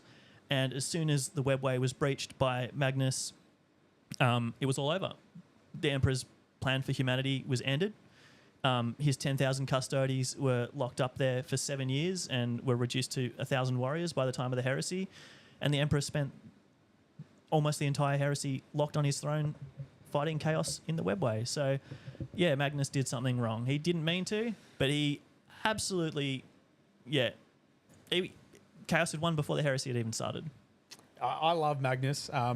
Thousand Sons was actually the Horus Heresy army I was going to pick. I love Magnus too. He's one of my favourite primates. Way back. And look, if you like you said, if you break it down into a simple yes or no, yeah, the answer is yes. I wish it wasn't. In the lore video I was actually watching, I didn't realize when Horus was being corrupted on Davin. Yeah, Magnus turned up. Yeah, in I don't know what you want to call it, a spirit dream, that type of thing, where he was where Erebus was trying to convince Horus to turn. Yeah, and Magnus turned up, and he was like, he's warning him. He's like, don't do what you're doing. What you're doing is wrong. So like, Magnus has tried multiple times to try and prevent the heresy from occurring. Yeah. So unfortunately, what he did do what Kieran was saying. It stuffed everything up, but you understand his frustration into trying warning people to try and stop what was happening. Yeah. So it'd be interesting to know what happened if there was some type of what if. What happened if Magnus didn't destroy the Webway? Well, he'd end up on the Golden Throne, wouldn't he? He'd be the battery that controls the Golden Throne. I think that was the Emperor's plan. Mm-hmm. So Magnus would have just sat on a throne like the Emperor's doing right now, having Psyche sacrificed him to keep the Webway. He wouldn't be on the edge of death the way the Emperor was, though, and he'd be able to roam astrally in his spirit body. So it'd be he would, but the Emperor gets what he deserves. To be fair. The bloke should have known better. He had some emotional children. They were extremely powerful. Yeah. Magnus is a top bloke. He, has a heart of gold. He tried to do the right thing, but his weakness is that he's, supremely overconfident and he doesn't know his own limits. Extremely powerful. Yeah, and he's the most powerful, but he's not as powerful as he thinks he is, and he just doesn't know his limits. So he absolutely did the wrong thing, but for the right reason. And, it's all part of the Chaos God's plan and all that stuff. So it was always going to happen. He was corrupted by Tzeentch from the very start. He made a deal with Tzeentch to save his legion. Traded his eyeball. Hundreds of years before the heresy, so he was always doomed. And Horus manipulated Rust to destroy him on Prospero. So he was always the doomed character. And, he tried to do the right thing, but he absolutely stuffed up. There's your answer. Yeah, he did. Yeah. Unfortunately. Good one. The next one, we've got a spoilers warning. Oh. So if you're not up to, what is it? We can handle it. Part 3 ending. Yeah. Carefully. Do you think Dan Abnett should have kept Loken alive? That's from the Little Harrow tidbit. Masters. Someone actually asked in chat if Kieran was Dan Abnett. Are you Dan Abnett?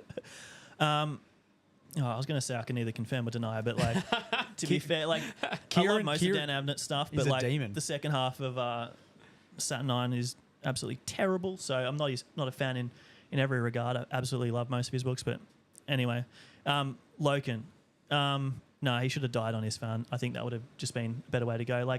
He's an important kind of character in that he can be balanced against the other Lunar Wolves or Sons of Horus that have gone bad, and he can tell a tale from that kind of perspective. But I feel like he was handled well in the last Siege of Terror book. that's just been released. But I found a lot of his stuff leading up until they're kind of quite painful, overdone, very heaps of plot armor, Mary Sue. Like he should have died on Isfahan. I think that would have just been the way to go. He essentially got crushed, but then he crawled out of the rubble and became Cerberus. Yeah, yeah, and he was discovered by Garrow and Rubio. Yeah, and brought back. That's it, man. Yeah, hey. That's it. Got some HH The law knowledge savant up over here. Yeah. You do know law. Yeah. That's it. Boom. Yeah, but I feel like he should have died, but that could just be like a bit of grognard Kizza saying, why is he, alive and my man Soltarvitz is dead. So, the Emperor's child who died on Isfahan. But anyway, I feel like it would have been better if he had have died.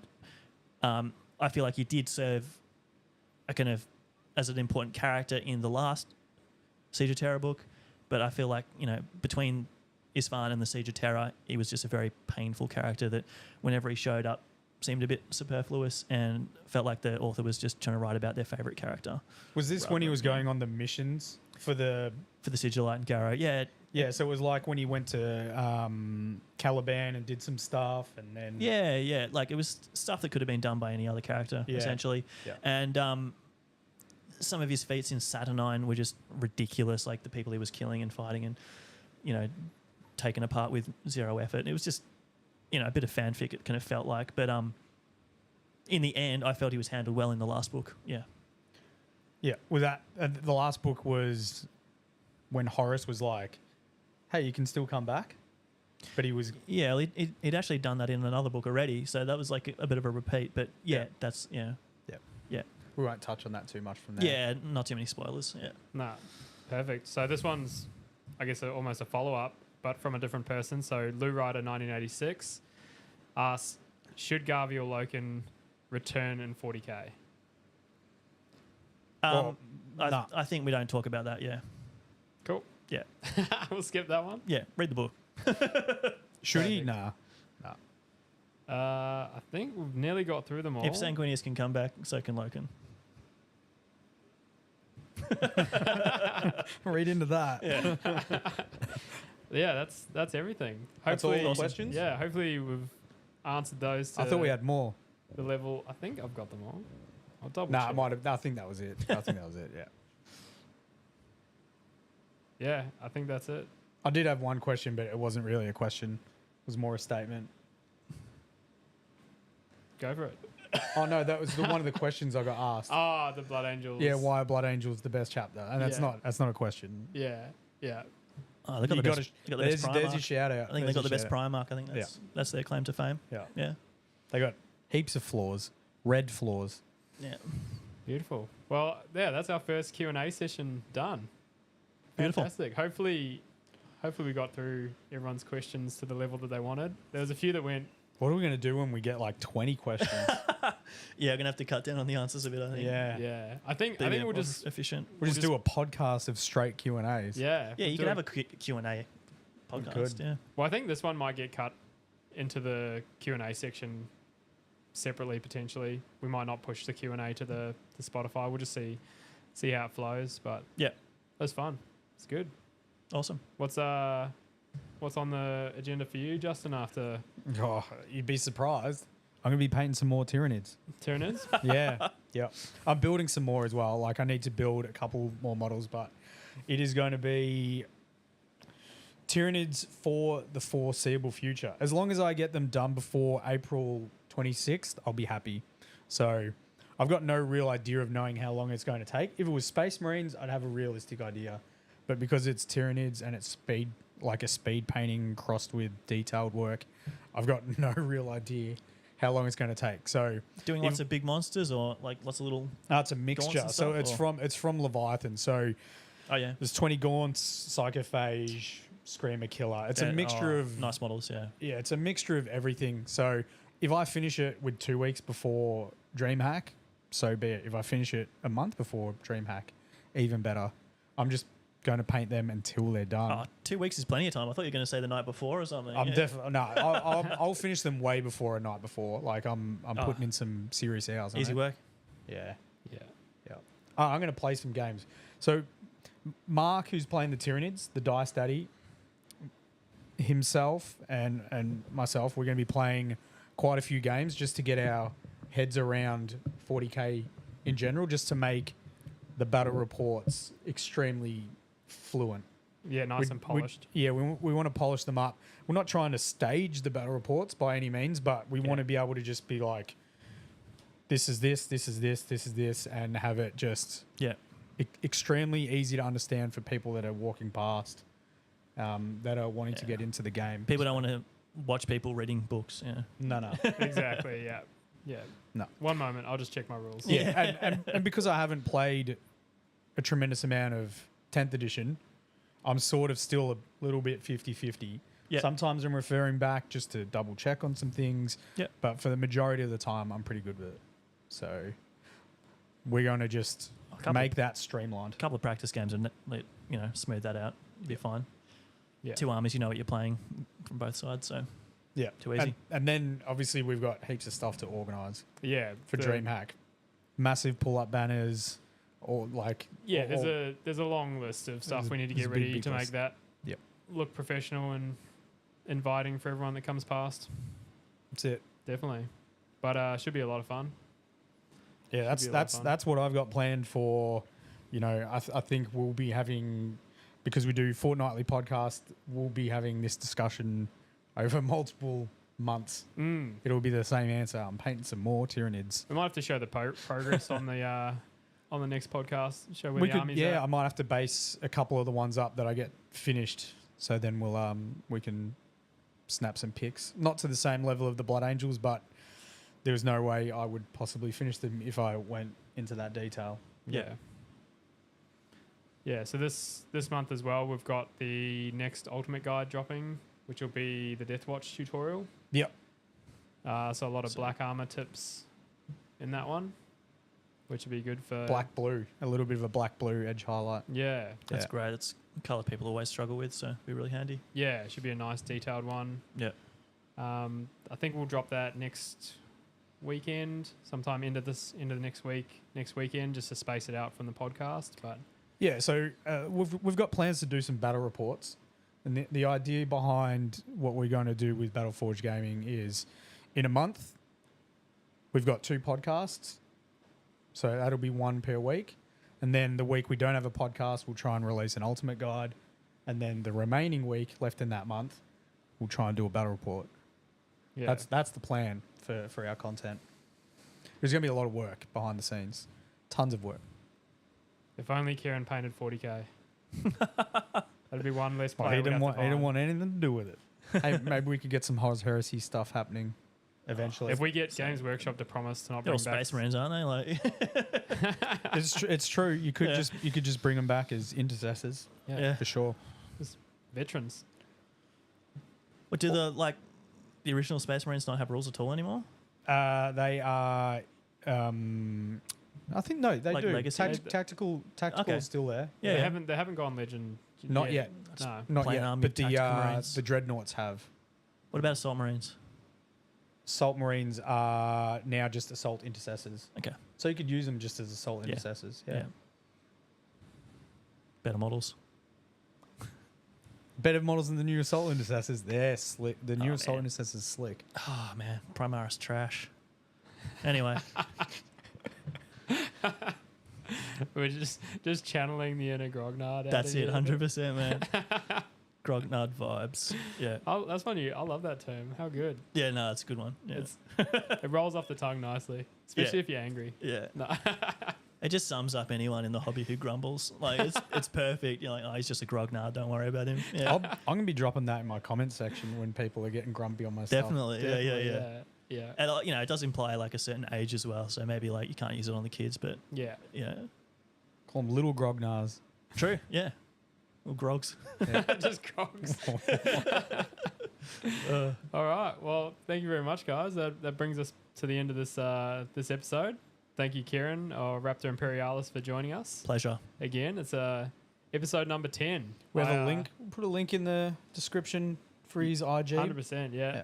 So there'll be a link in the description for anyone that wants to check out Kieran's Instagram, which is 100% worth a look. It's unbelievable, and definitely follow him because he's super active and he's just a great person. Mine's okay. He's not the grognard we make him out to be. Mine's okay too. Yeah, we've got BFG Justin beside me. Everyone, That's the one to follow. Yeah. yeah, that's a good Key one. tutorials. If you like Blood Angels and Tyranids, he's your man. Yeah. There's no pics of the Tyranids yet. No, Yeah. not yet. Yeah. But yeah, thank you everyone that's tuned in to listen to us live, and everyone listening across the streaming services. And we will see you in 2 weeks' time. Thanks everyone. See you guys. See ya.